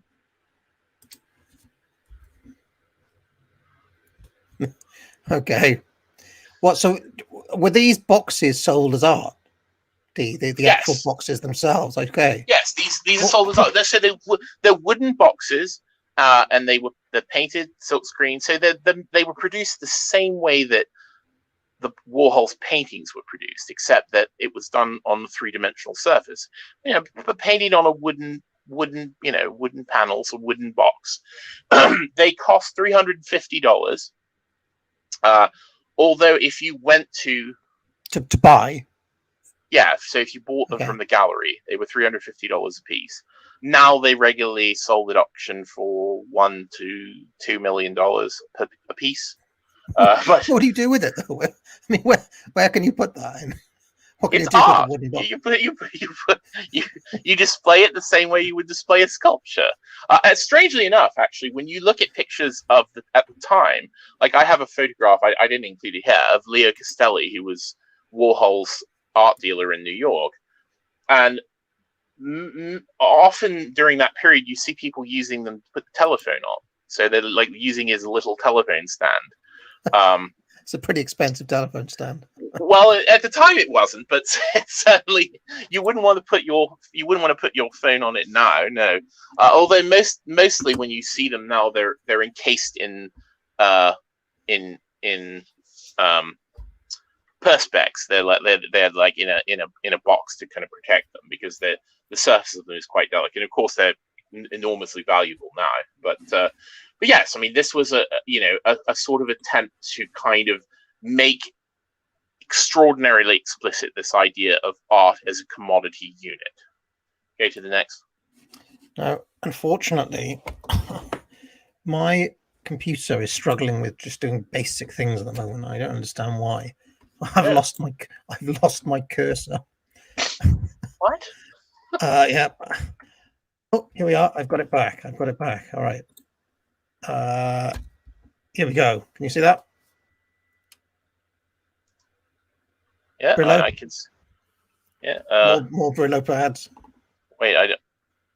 Oh, I see Warhol on the phone. Not stacks of Brillo pads.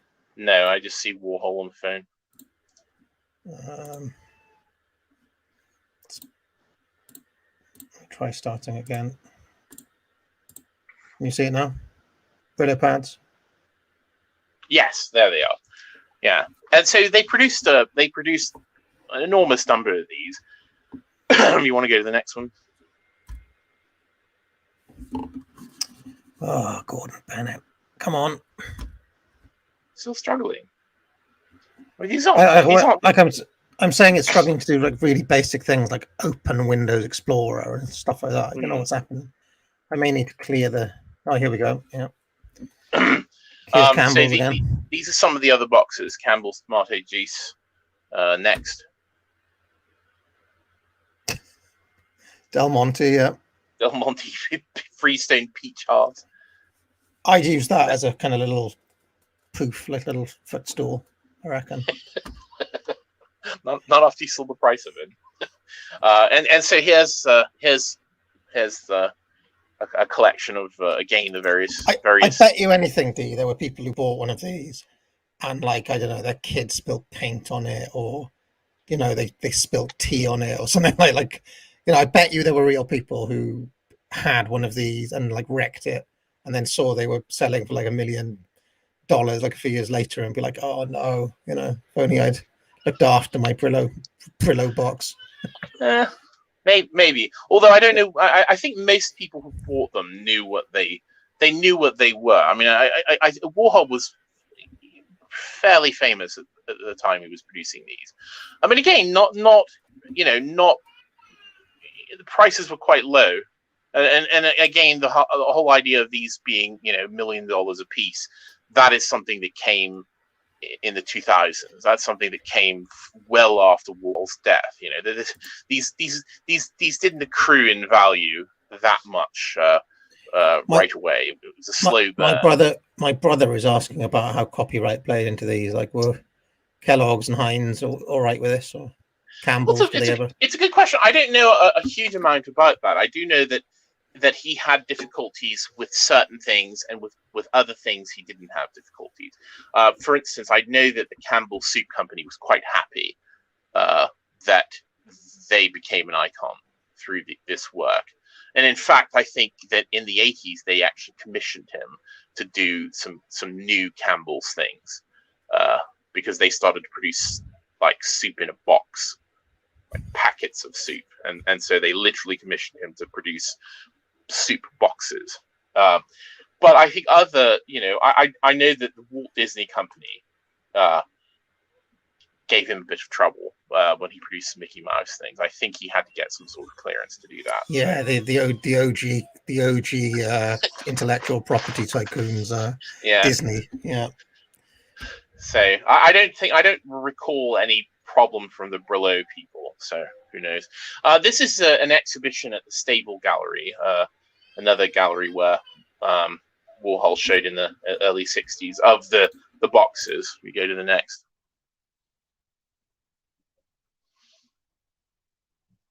And this is how they were displayed. I mean, literally sort of laid out, in rows. I mean, this is literally artist as artist, isn't it? Come on. Yeah. Well, Warhol was king of the artists. So, next. Yeah. Yeah. Brillo. Yeah. Yeah. Okay. Just obsessed with the Brillo. Brillo. Yeah, I mean, to be, I've closed the chat because I have no time for the stupidity and bitching that people. I don't understand. Well, I mean, if you hate this so much, why would you watch it? Just go away. But I closed the chat. But so I can imagine people aren't probably too keen on this. But to me, there's something just so pleasing about the idea of these beautiful, clean, repetitious units that you can just stack up. I mean, it may be because I'm also kind of an autist myself, but there's something very pleasurable about these to me. I don't know. No, I can see. I mean, I can see the aesthetic appeal of the of the Brillo box. Yeah. I think it's also notable that Brillo is literally an abrasive. I mean, it's steel wool. It's something that could rub you the wrong way. And so I think that obviously this was how many of them there are? Bloody hell. That's what I mean. There's something almost frightening about the quantity of them. I love them sort of stacked up and looming over people. I've said before, if you ever go to those supermarkets in the States, it is like that. It is very overbearing. It's kind of like, yeah, yeah. Interestingly, made in the USA. I wonder if Brillo is still made in the USA. I wonder. So okay, I mean, those are actual tins of Campbell's soup. I take it, not. Yeah, this is actually a little kind of pop-up happening thing. I can't remember who did this, but it was called the Supermarket, and so they literally had like real things and also some art, and it wasn't just Warhol; it was other people. Klaus Oldenburg had some pieces there, some other pop artists. So you could literally go in and buy, a piece of art and some tins of soup, some buttons, badges, some dishes. I mean, this idea of sort of art as a kind of commodity, and in a way, I think it was certainly a comment. I don't think that people should view anything like this as necessarily a celebration of of commodity and mass culture and things. But I love the ambivalence of it. That it's both sort of pleasing and satisfying, and also horrible and disastrous. So somebody said Warhol looks like the exact average of the typical unpopular opinions viewer. Oh, he would have loved. He would have loved it. He loved boring things. So okay, so Anyway. there's some Roy Lichtenstein on the wall. Yeah, and some Brillo. That's also a Warhol. That one that says Eddie Fisher breaks down. This is another early collector of pop art. I can't remember this fellow's name. But let's call him Mr. Brick. The last one was called Mr. Skull. So what's the light switch, the giant kind of pillow light switch up there? Klaus Oldenburg again. He did a lot of soft sculptures, including a soft toilet during this period, which is quite good. But I love the combination of of this art and the messy drinks table and the ashtray. This is to me what being hip and a hip art collector in the 60s is, the pinnacle there. You know, the next one. I'm not keen on that sofa, to be honest, but yeah. No, it's quite awful, but the art's good.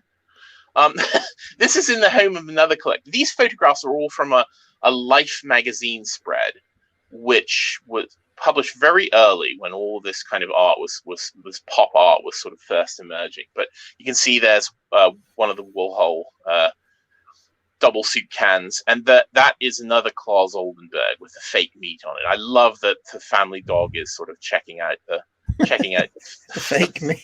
The fake meat. So this family had a counter of fake meat permanently on display in the house because which this dog was pouring at. He just loved it. God. He loved it. Okay, yeah. And next, I remembered that I put this image in the last time, but here he is again in his bedroom with Jackie and Liz and Marilyn and Roy Lichtenstein painting of the nurse. Also, I think I pointed out the last time, but there is literally, $500 million worth of art in this room. Now this I did look into this collector, and he sold. He died actually quite soon after this spread was done, and his family sold the collection in the mid late 1960s. So unfortunately, they didn't get to reap the benefits of this. But I need to look up this just to give you an idea of how much this work is hideous carpet, terrible carpet, and his beds are quite awful too. So that Roy Lichtenstein nurse sold on November 9th, 2015 to an anonymous buyer for $95,365,000. That orange Marilyn, I believe, was sold privately for $100 million. Took a long time for the return on the investment, and I'm afraid these people didn't get to see it. But this is now the work that's that's the favored power games of the mighty art collectors of today. Next. So this is Andy on the right, and the chap in the center with the tie is a fellow called Henry Geldzahler, and Henry became a very good friend of Warhol. I think he was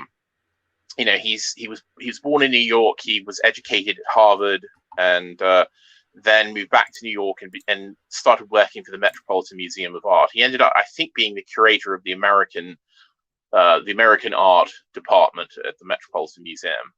But he and Warhol became good friends, and actually Warhol loved to talk on the telephone.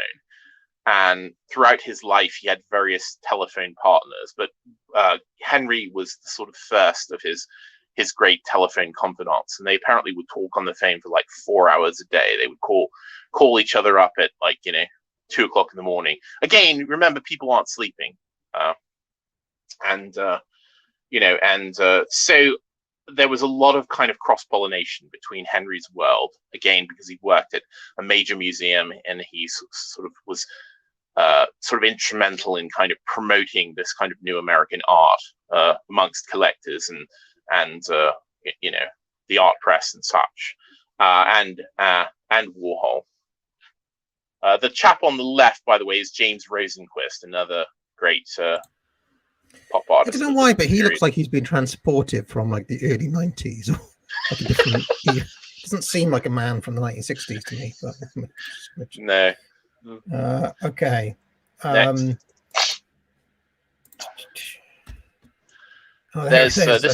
There's Henry in the front with his cigar. He famously smokes cigars all the time. Warhol. I love that Warhol has a cigarette because Warhol didn't smoke. So I have no idea why he has a cigarette in this painting. Do you recognize the chap there in the center? Let me have a little look at this man in the center here. I don't actually. Who is that? It's David Hockney. That is David Hockney. Okay. Yes. All right. A bigger splash, I seem to recall. A bigger splash. Yeah. David Hockney is incredibly based, I have to say, and he's still with us, and a great artist, certainly one of the best sort of contemporary British artists, I would say. Yeah, so and obviously Hockney was quite influenced by Warhol and the American scene, and so there they are. But so of course, as I said, Henry Geldzahler and Warhol had a lot of communication and talked all the time. And Warhol loved to sort of probe people for ideas. And so I think during a meeting at Serendipity 3, which was an ice cream parlor that Warhol liked to go to, Henry said, "I have right here is a very good idea for you." And he showed Warhol the front page of a newspaper. And if you go to the next slide. So this was a very famous crash in aviation history. I think it was the first major jet crash. I think it was Air France. To look. Bit of an insensitive front page, I have to say. 129 die in jet. In jet. Yes, it was the crash of Air France flight 007, in which 130 people, 129 died, and then later another one died of their injuries, with 2 survivors. And I think at the time this was the largest jet disaster. And of course, this was the era where it was becoming,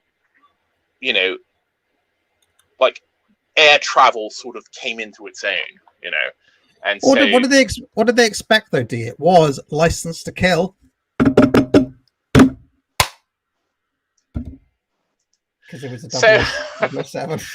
So Henry said, I think Henry picked up this sort of nascent fascination with death in Warhol's work, and so when he said, "Why don't you paint this?" And so this is actually the painting. This is called 129 Die in Jet, and it's just a hand painted reproduction, quite large. I think it's about 5 or 6 feet tall of this headline. But this started Warhol on another of his sort of great series of works in the 1960s, which are called the Disasters. I'm going to go to the next.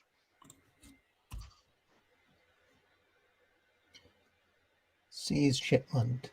Did a leak kill? Sees Shipment. Did a leak kill? Mrs. McCarthy and Mrs. Brown?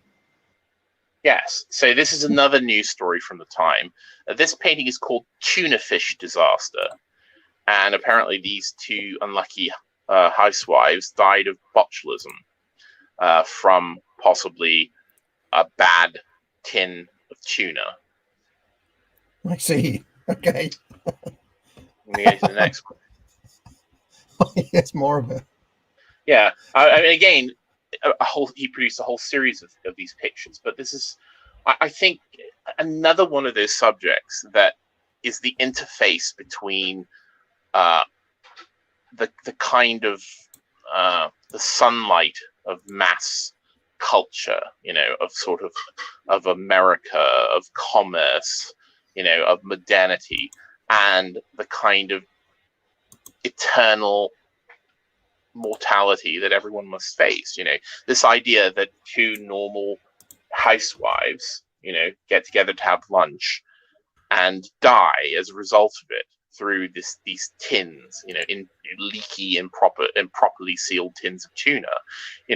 Again, it's this sort of clash of these two worlds.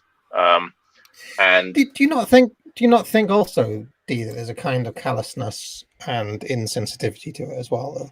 Not just in the newspaper coverage, but in the mass coverage, and everybody like kind of now looking at the faces of these two women who've been killed by this tuna, but then like literally making kind of mass pop art of it as well. Yeah, making at least a dozen paintings of this subject. You go to the next one.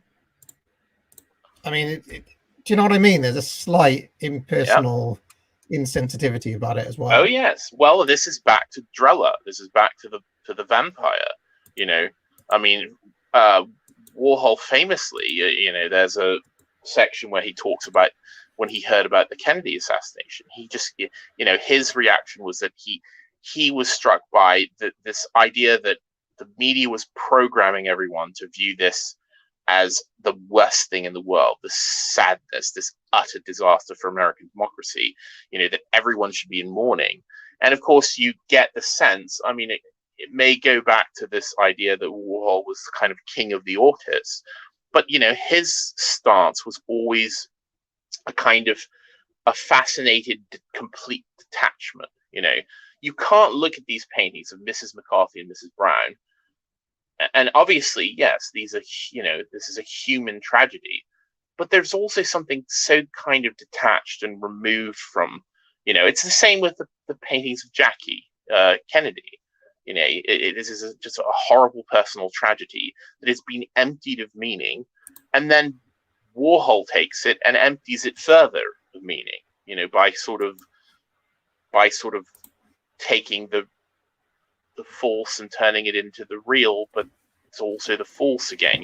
It's this kind of coding and recoding of human emotion until there's nothing left, and there is something very frightening about that.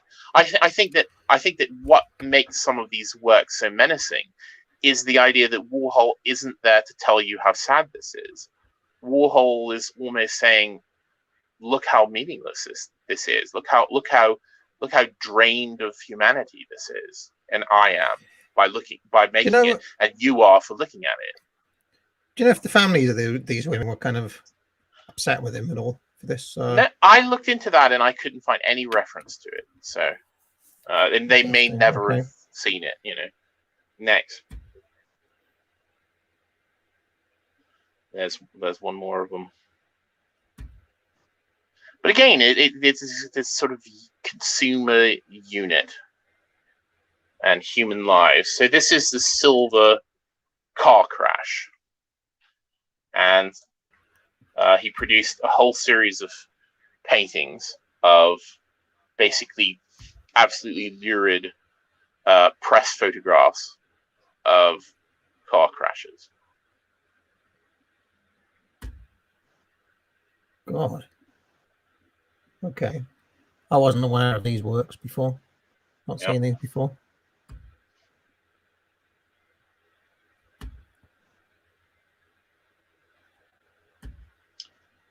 Oh dear. Yeah. Okay. And go back. You're skipping ahead too much. And so, if you look closely at that one, do you see the man hanging from the telegraph pole? that had been ejected from the car. I mean, these are quite horrible. They're quite visceral works. They're also massive. These are some of these are like 8 foot tall, 12 foot, 14 foot wide. These are absolutely huge works of art. But again,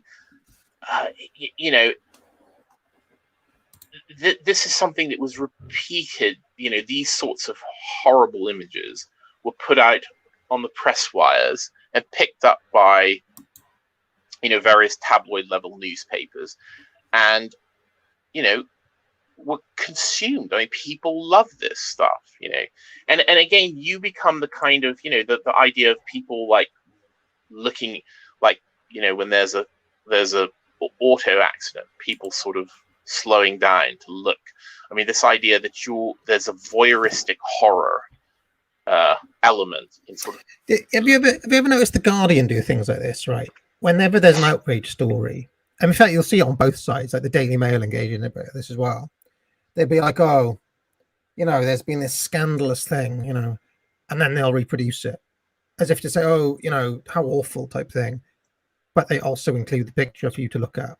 Does that make do you know what I mean? It's like, so you're almost having your cake and eating it too. And I guess Warhol is drawing attention to this in some ways, and having his cake and eating it too as well. and of course that many people, that does seem to be an aspect of humans that are attracted to this, that you can't look away, even though you don't want to look at these horrible images, And I think that the icing on this particular bit of cake is that these paintings are called like 5 Deaths in Orange, 5 Deaths in Turquoise. I mean, they have these almost sort of saccharine kind of decorator titles. You can get your lurid car crash with dead bodies hanging from poles in any color you like, to match your decor. And there's something very dark about that. Next. Man hanging from a lamppost after dying in car crash in blue. Yeah. Okay. Yeah. This is a race riot. So this is, of course, in the early 1960s was the era of kind of civil rights struggles in America. So this painting is called Mustard Race Riot. Again, it has that kind of decorated color. It's not just yellow, or gold. It's mustard. So you can have your race riot in mustard. Mm. Nice. Next. Yeah. Here we go. Race riots again. Is this dog just like biting this guy on the arse? Yes. Yep. God, that must hurt. Oof. Yep.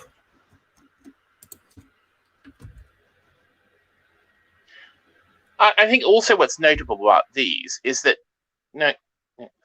stay there. Is that Warhol isn't taking a political side. I mean, think about any other artist producing an image of Birmingham race riots.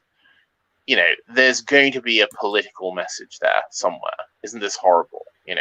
Look at the injustice. Look at the racism. Whatever. That wasn't coming from Warhol at all. These are just like the car crashes, just like the tainted tuna, just like the jet crash. Warhol isn't saying anything at all, and there's something quite disturbing about that.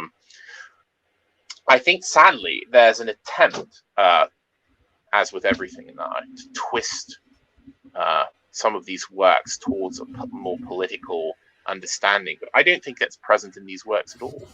I don't think there's anything specifically lamenting necessarily these situations. The idea that you could stand by and not make any comment at all about these things, I think is sort of the chilling power of these works. What is he saying to you? What are you? Why is he doing this? So there's. You want to move to the next? Pro dog. Could be pro the dog. No. Okay. So this is an electric chair. So right? this is another series in this disasters was the electric chair. This is I can't remember where this one is. Maybe it's Sing Sing. I don't know. I particularly like the sign on the right side that says silence. You can sort of see that there. Because people, of course, went to watch and go to watch. Yes, weren't you? Witnesses for the execution. Yes, and I mean, but this is literally a device for killing people. This is quite a morbid turn in Warhol's. It's like a morbid period we're looking at here. Well, you say that, but I one of my contentions is that all his work in some way connects to this morbidity, connects to the thanatos, this idea of death. There you go. We're going through the different stages now of the electrocution. Look, that's what you'd be seeing if you were sitting in that chair. I think it would be quite so pretty. Apparently, it stinks. Apparently, it smells like burning human flesh smells. I'm told, so yeah, because you is literally burning you from the inside. Yeah. Okay, so anything else on this, or shall we move on? No, just move on. I'm trying to pick up the pace because I'm afraid we're going long. So yeah, here's Warhol back in the factory. So moving away from the painting, in 1963, Warhol purchased something that I think would change his work quite considerably and make a whole new direction for him. If you go to the next slide, which is this. It's a Bolex H16 reflex 16mm motion picture camera. This model of camera is quite well known. Certainly, anyone who was a film student before the late 90s would have experience with these. But it's a handheld manual movie camera, and these were used quite extensively by early experimental filmmakers like Maya Deren and people of that ilk. A sort of avant-garde underground film scene came about because of these cameras. They were relatively inexpensive and easy to operate and small and portable, and they work quite well. And so Warhol bought one of these and began a whole new period of his work, is making films. So go to the next slide. There he is with the Bolex. Next. Is that Donovan lurking around in the background? I don't know quite which one that is. It's possibly Donovan, but I could be wrong. Next. Okay. Hey, stay on this one. So I'm going to read a little excerpt. I could never finally figure out if more things happened in the 60s because there was more awake time for them to happen in, since so many people were on amphetamine, or if people started taking amphetamine because there were so many things to do that they needed to have more awake time to do them in. It was probably both. I only slept 2 or 3 hours a night from 1965 to 67. But I used to see people who hadn't slept for days at a time, and they'd say things like, "I'm hitting my ninth day, and it's glorious." Seeing everybody so up all the time made me think that sleep was becoming pretty obsolete. So I decided I'd better quickly do a movie of a person sleeping. And so, yes, you moved on. So Warhol's first sort of major film project was called Sleep. And it is a film which lasts for 6 hours of Warhol's one-time lover and friend, ex-stockbroker turned poet John Giorno, sleeping. And Warhol made this film with his Bolex. Now, keep in mind, this Bolex, it took 400-foot reels of 16mm film. A 400-foot reel of film lasts about 3 minutes. 3 to 4 minutes, depending upon how many frames per second you shoot. And so what Warhol did is that he went to John Giorno's flat, and with a huge box of reels, of 100-foot reels of 60mm film, and shot him sleeping in 3-minute intervals for 6 hours, and then put all these together, and the film was called Sleep. And that's literally what it is. And so this sort of starts off this whole kind of series of conceptual film works by Warhol. There's another film called Eat, which is the artist Robert Indiana eating a mushroom for, I think, 45 minutes. Okay. Next. 45 minutes of eating a mushroom. Yeah. Yeah. There's Warhol and the Bollocks. You can see all the boxes, the boxes of film stock on the floor.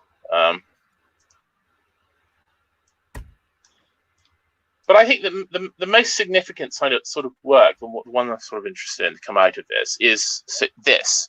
So you see what is happening here. This is a series of films that Warhol did called the screen tests. And what the screen tests were is that you know, if you came to the factory,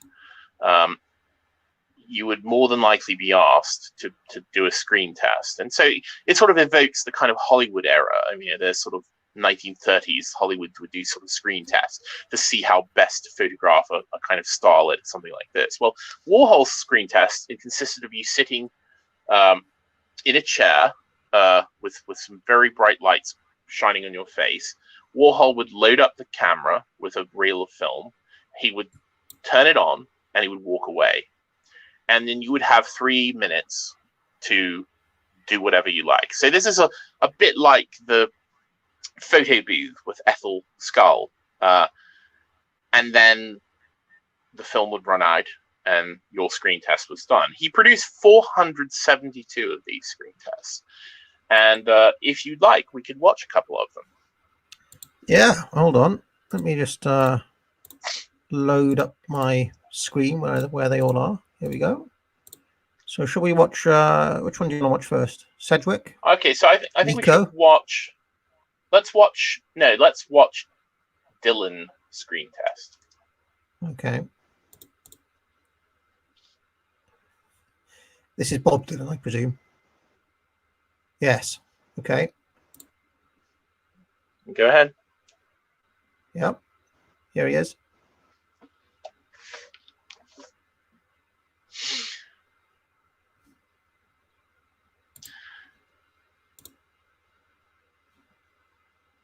No, there's no sound, presumably, is there? No, there's no. The Bolex is silent. It doesn't record sound. So I think what's so fascinating. Pretty sharp jawline, didn't he? Yeah. Carry on. Yeah, I think what's so fascinating about these screen tests is, again, it's a bit like the thing with the photo booth, except magnified, because of course you're here with these blazing lights on you. Warhol generally would walk away. He wouldn't stand there and watch you, and he wouldn't tell you what to do. And so you've got 3 minutes with which to kind of present yourself. And so I think that, you know, a lot of people would sort of go into it, well, I'm going to do a pose. I'm going to be sort of self-conscious about this. But 3 minutes is a long time to sit there doing nothing with this camera buzzing in front of you and light shining in your face. And so I think that very quickly, any kind of conception of how you want to present yourself starts to kind of fall apart. And so I think there's some very interesting kind of psychological things that happen in these screen tests. You know, obviously there's 472 of them. So Dylan looks somewhat nonplussed by this so far. I mean, he could be happier, couldn't he? Well, I have to say that almost no one in any of these screen tests looks particularly comfortable or happy, you know.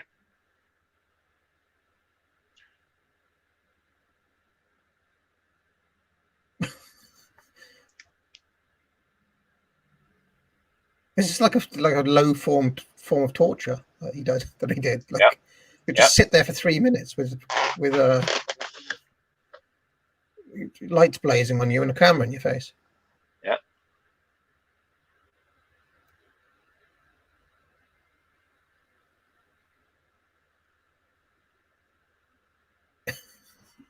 Okay.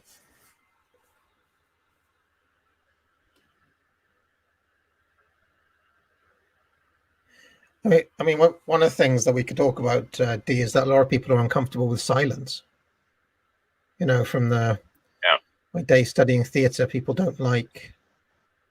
They feel like they need to fill the void. Yes, I mean So this is the I thing. wonder, You weren't being interviewed. No one was talking to you. Warhol, as I said, would generally walk away. So it was just you in the camera.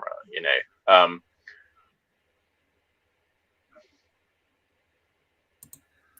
I think so. Maybe I think we this should do is an experiment to see if we can go a full 3 minutes without saying anything.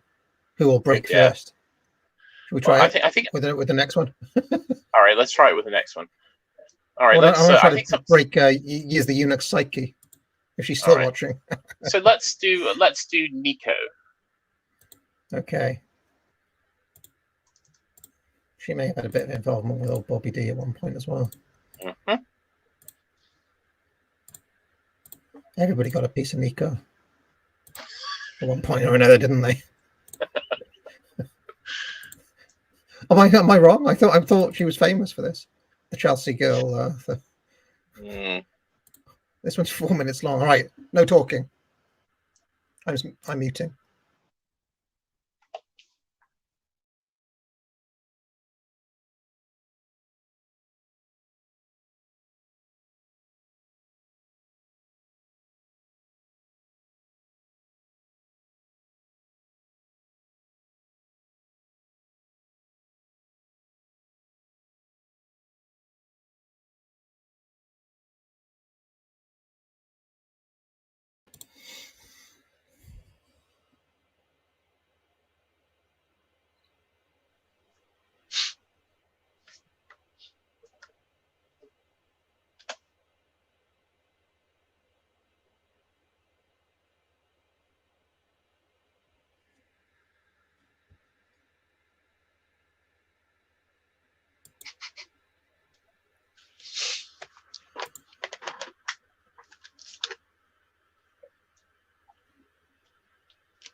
Do you know what's interesting me, D? I have a break, right? Do you know what's interesting me though, right?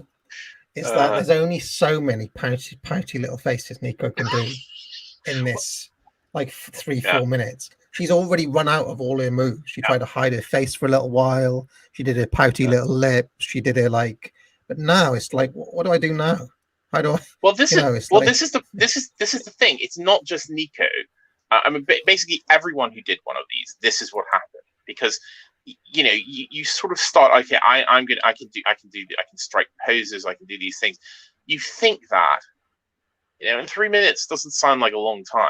3.5 minutes, but very quickly you're exhausted. You've exhausted all your options, and all your little kind of tricks as to Now I'd really love to see this done to modern people, D, because people use their iPhones as the defense now. If anybody, I've noticed this, young people can't wait.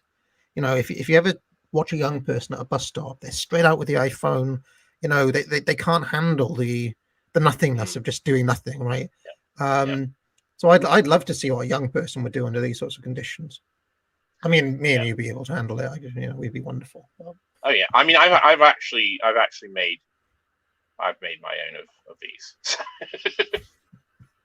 with a 16mm Rolex, by the way. I just noticed, by the way, that Nico doesn't have earlobes. That means you're not to be trusted.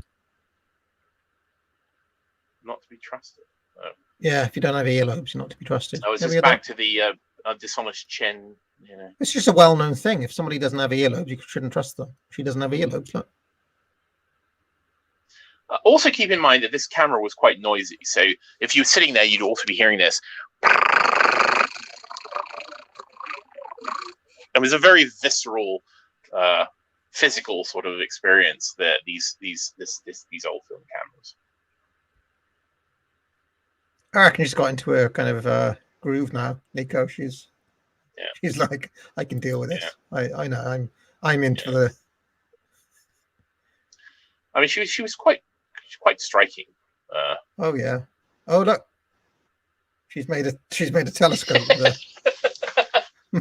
Took her 4 minutes to. She's rallied. Yeah, she's rallied again at the end there.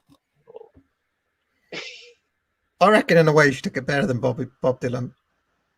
Bob Dylan just looked like a moody git for 3 minutes. Well, it kind of was. Although I noticed, he does that thing with his eyes. Like I noticed he was doing that even at that age. I thought that was something he developed when he was older. But okay. Okay, let's watch one more. Let's watch Screen Test's Grid. Okay.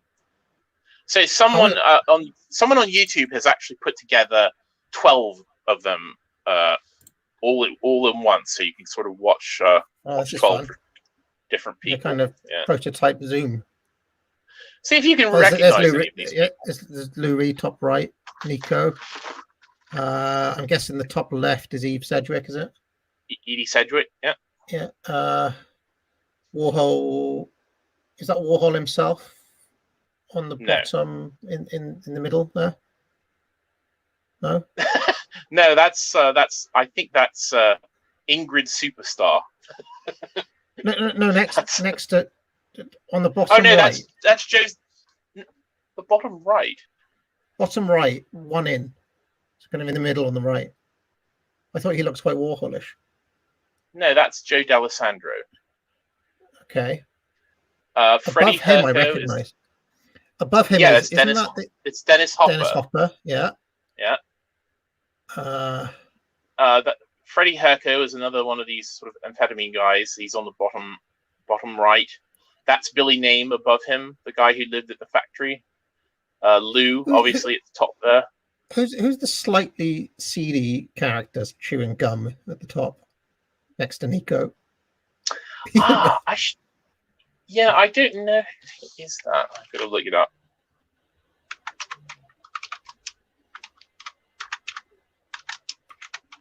Quite like the girl in the middle. That is. And the girl on the left, actually. And the girl brushing her teeth. They're all right. Yeah. The girl brushing her teeth is Baby Jane Holzer, another famous Warhol person. Mary Warnoff is in the middle on the left. She is an actress. Did a lot of things with Warhol, and then later on went on to career in Hollywood. Was in a bunch of John Waters films. I can't help but think that Lou Reed is cheating, drinking that Coke. And his mate with the shades. That's cheating to wear shades. Yeah, the sunglasses certainly helped. Yeah. I can't believe that the sleazeball with the chewing gum. That must be the sleaziest 3 minutes ever recorded. Absolute scumbag. How sleazy. I like his smirk. I like the smirk. What a scuzz bucket. I actually reckon Nico's the best now that I see it in all context. I think she found the most to do in her 3 minutes. I quite like Jane Holzer brushing her teeth for the entire time. That's quite good go. I can't brush my teeth for that long. I've never been able to brush my teeth for the full allotted time, really? They say you must do it for 2 minutes odd. Yeah, I always get bored before then. I can't stand it. Yeah.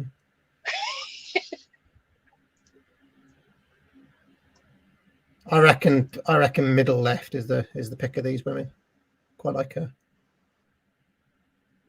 Left. Yeah, I don't know who that is. She and the guy chewing gum are the two I think the girl in the middle is crying. I think she started crying.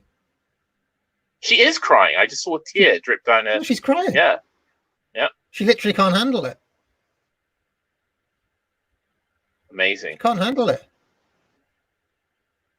My gosh. Okay. Wow. And Hopper looks like he's having an existential crisis as well. I know, he's really quite... You can't handle the truth. Look at her. She's literally breaking down, this girl. Yeah. He hasn't moved on the right. I reckon Lou Reed cheated. Lou Reed cheated. I just think. Also, have you noticed Billy Name underneath him hasn't? I mean, he's basically not moved. Yeah, he hasn't moved. He's just stayed completely still. Yeah. And having a cigarette is slightly cheating as well, I think. Yeah, I like watching these all run out at the end. It's very, very nice to get. Yeah, that's quite cool. But Nico outlasted them all as well. Yeah. My champion is Nico. Team Nico. Team Nico. I think she did the best. Oh, yeah. That was very interesting. Very interesting indeed. Yeah. So I want to watch. So also I think to the point of Warhol developing his sort of character. Part of that character was how he interfaced with the media, and I think we talked. I think I mentioned to you a bit that I think Bob Dylan learned a few tricks from Warhol in terms of how to treat journalists, and Warhol was quite famous during this period. So why don't we look at Warhol interview 1964? Yeah, I mean, I'll just say Dylan was famous, of course, for being very taciturn with the media, very kind of, short with journalists and things like that. So yeah, let's have a look. So this is Warhol being interviewed by, I think, a reporter from the CBC, Canadian Broadcasting. About this is Warhol interview 1964, yeah? 64, yeah. This is quite short, so go ahead. Andy, a Canadian government spokesman said that your art could not be described as original sculpture. Would you agree with that? Yes. Why do you agree? Well, because it's not original. You have just then copied a common item. Yes. Well, why have you bothered to do that? Why not create something new? Because it's easier to do. Well, isn't this sort of a joke then that you're playing on the public? No. It gives me something to do. It's top trolling. Yeah, top trolling. Yeah. Well, the thing is, though, what's interesting about that is I think also, in a way, he was being quite genuine. I mean, I contrary to the trucks, I don't think he was pulling the wool over people's eyes. I think he genuinely sort of, these things were all done genuinely. I mean, there's this weird kind of, again, it's almost leftist idea that if you make money and you're successful, that there must be some kind of fraud. In art, artists have to be pure. They can't have these commercial motivations. They can't be interested in in sort of making making money and being a success. And it's sort of bollocks. I mean, I think that's sort of one sort of positive thing about Warhol's career is that he was very sort of economically motivated, but it was also all quite genuine. It wasn't a sham. It wasn't a scam. It's just that he sort of found a perfect way to talk about these things that he saw happening and to make money doing it. Were there any more of these that we can have a look at? Yeah. So if you look at its interview 1966, and this one is quite famous. Let's have a look. Said casually, since I don't believe in painting anymore. Well, I don't believe in painting because I hate objects, and I hate to go to museums and see pictures on the wall because they look so important and they don't really mean anything, I think. People think of you as the the perfect pop artist without really knowing what that means, or I think really knowing what your work is about. I'd like to try to talk some more about the paintings and the things you did earlier, because there's something that I think needs to be explained for the public, which has at this point a certain impression of you, and I'm not sure that it's the one that you would want them to have, although I don't think it matters to you very much. Is that true? What? That this is so, that they feel one way rather than another about you? I don't really understand. This is like sitting at the World's Fair, riding one of those Ford machines where the voice is behind you. It's so exciting. You don't have to think anything. And you should just tell me the words and I can just repeat them because I can't. I'm so empty today. I can't think of anything. Why don't you just tell me the words and they'll just come out of my mouth? No, don't worry about it, because No, I think it'd be so nice. We'll loosen up after a while. Well, no, it's not that. It's just I can't. I have a cold and I can't Okay. think of anything. And it'd be so nice if you told me a sentence. And Let me ask you some questions that you can answer. Oh no, but you repeat the answers too. All right. Well, I don't know the answer Oh, to some. You before you started the silkscreen, you made a number of paintings and you made comic strips, right? I guess I made comic strips before I did the silkscreen things. And you made some other paintings of things that were not done mechanically. What were they? I made, I guess they were ads in magazines. And then you made. And then I made things like. Does it matter to you that people feel one way or another to you? I mean, you have a kind of reputation now, which is a little bit apart from what you really are, I think. And does it matter to you? Dear me. Poor interviewer. Poor interviewer. I mean, that is how you deal with a journalist. I mean. Dear me. All righty. Well, we're going to go into a part 3. Is there any, I know we may have to go into a part 4 at this at this rate. let me hang on. I just want to see how far we've gotten. We've gotten to 100. Okay, we got to 109.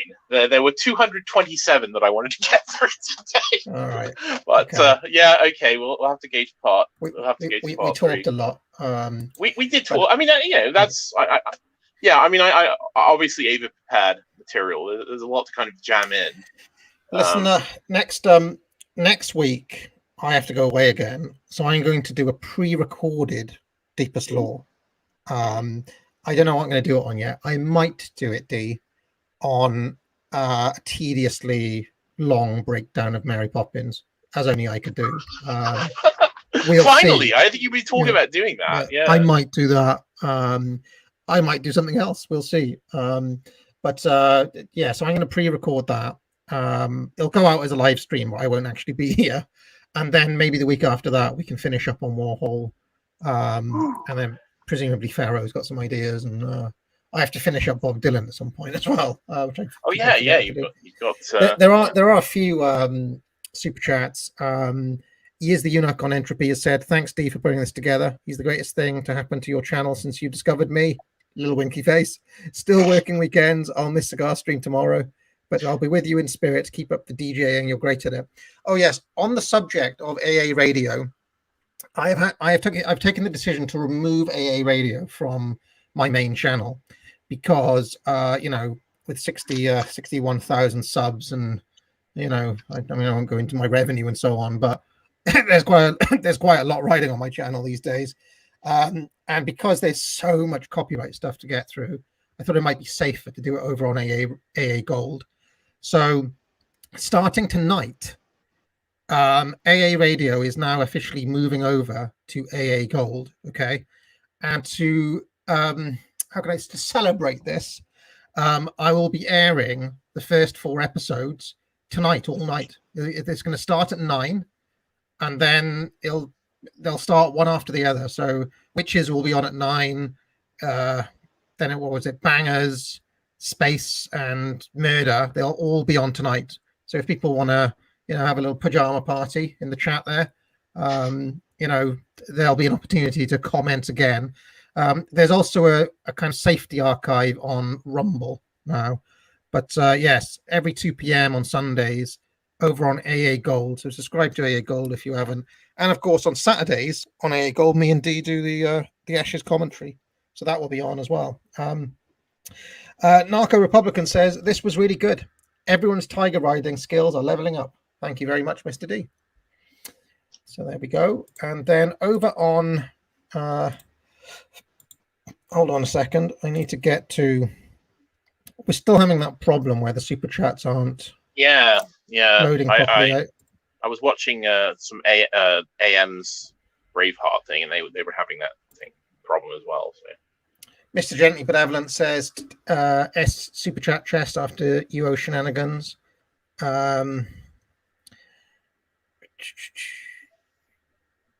Drongo says not talking filthy Indian copy, but exquisite Swiss. Is that even? I don't know. I don't know what that means. I think it's old super chats. Hold on a minute. Oh, are they from? Hold on a minute. I can see what's happened. No, I can see what happens. I was in the wrong.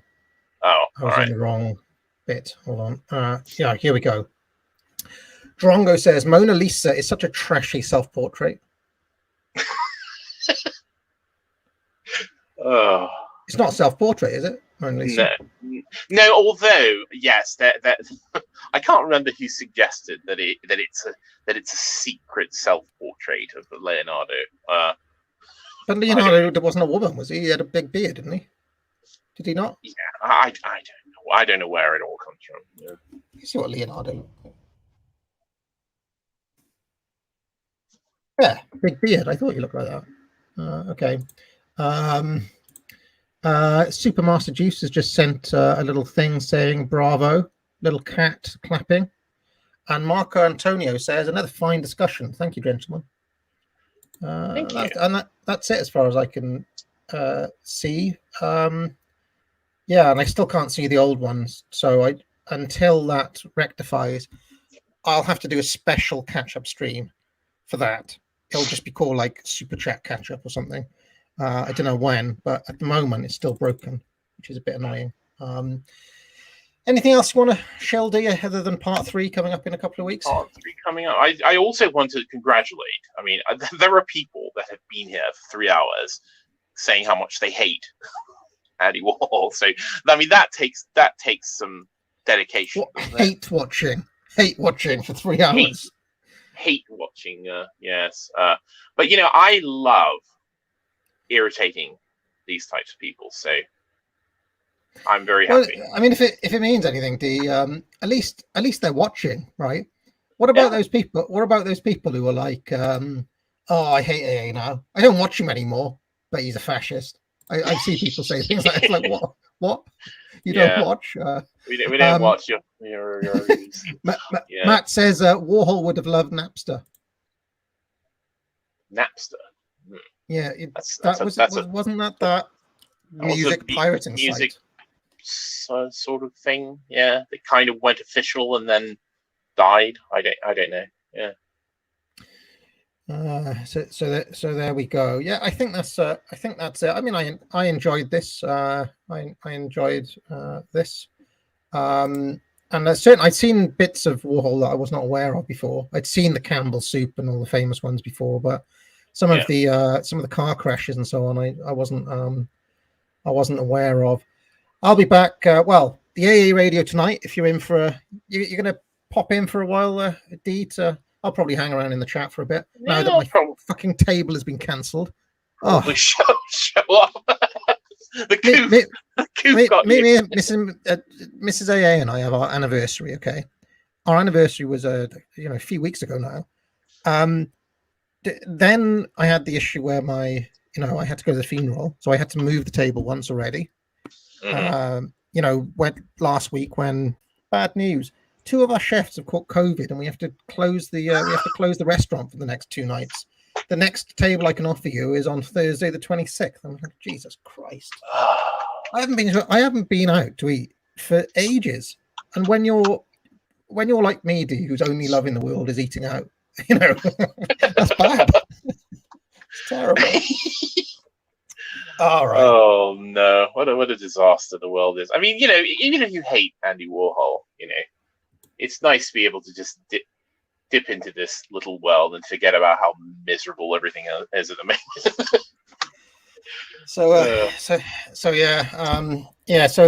We can hang out in the chat later on. Some people will be watching the Witches episode for a third time now, and then Andy Warhol would have loved it, wouldn't he? Andy Warhol would have loved that. And then tomorrow night we're back on the cigar stream with the Pasta Liquor himself. We're talking about French history between 1815 and 1924. And quite a lot happened in France during those years. So that will be interesting too. Buy a course, go to the event. All my vital links are there.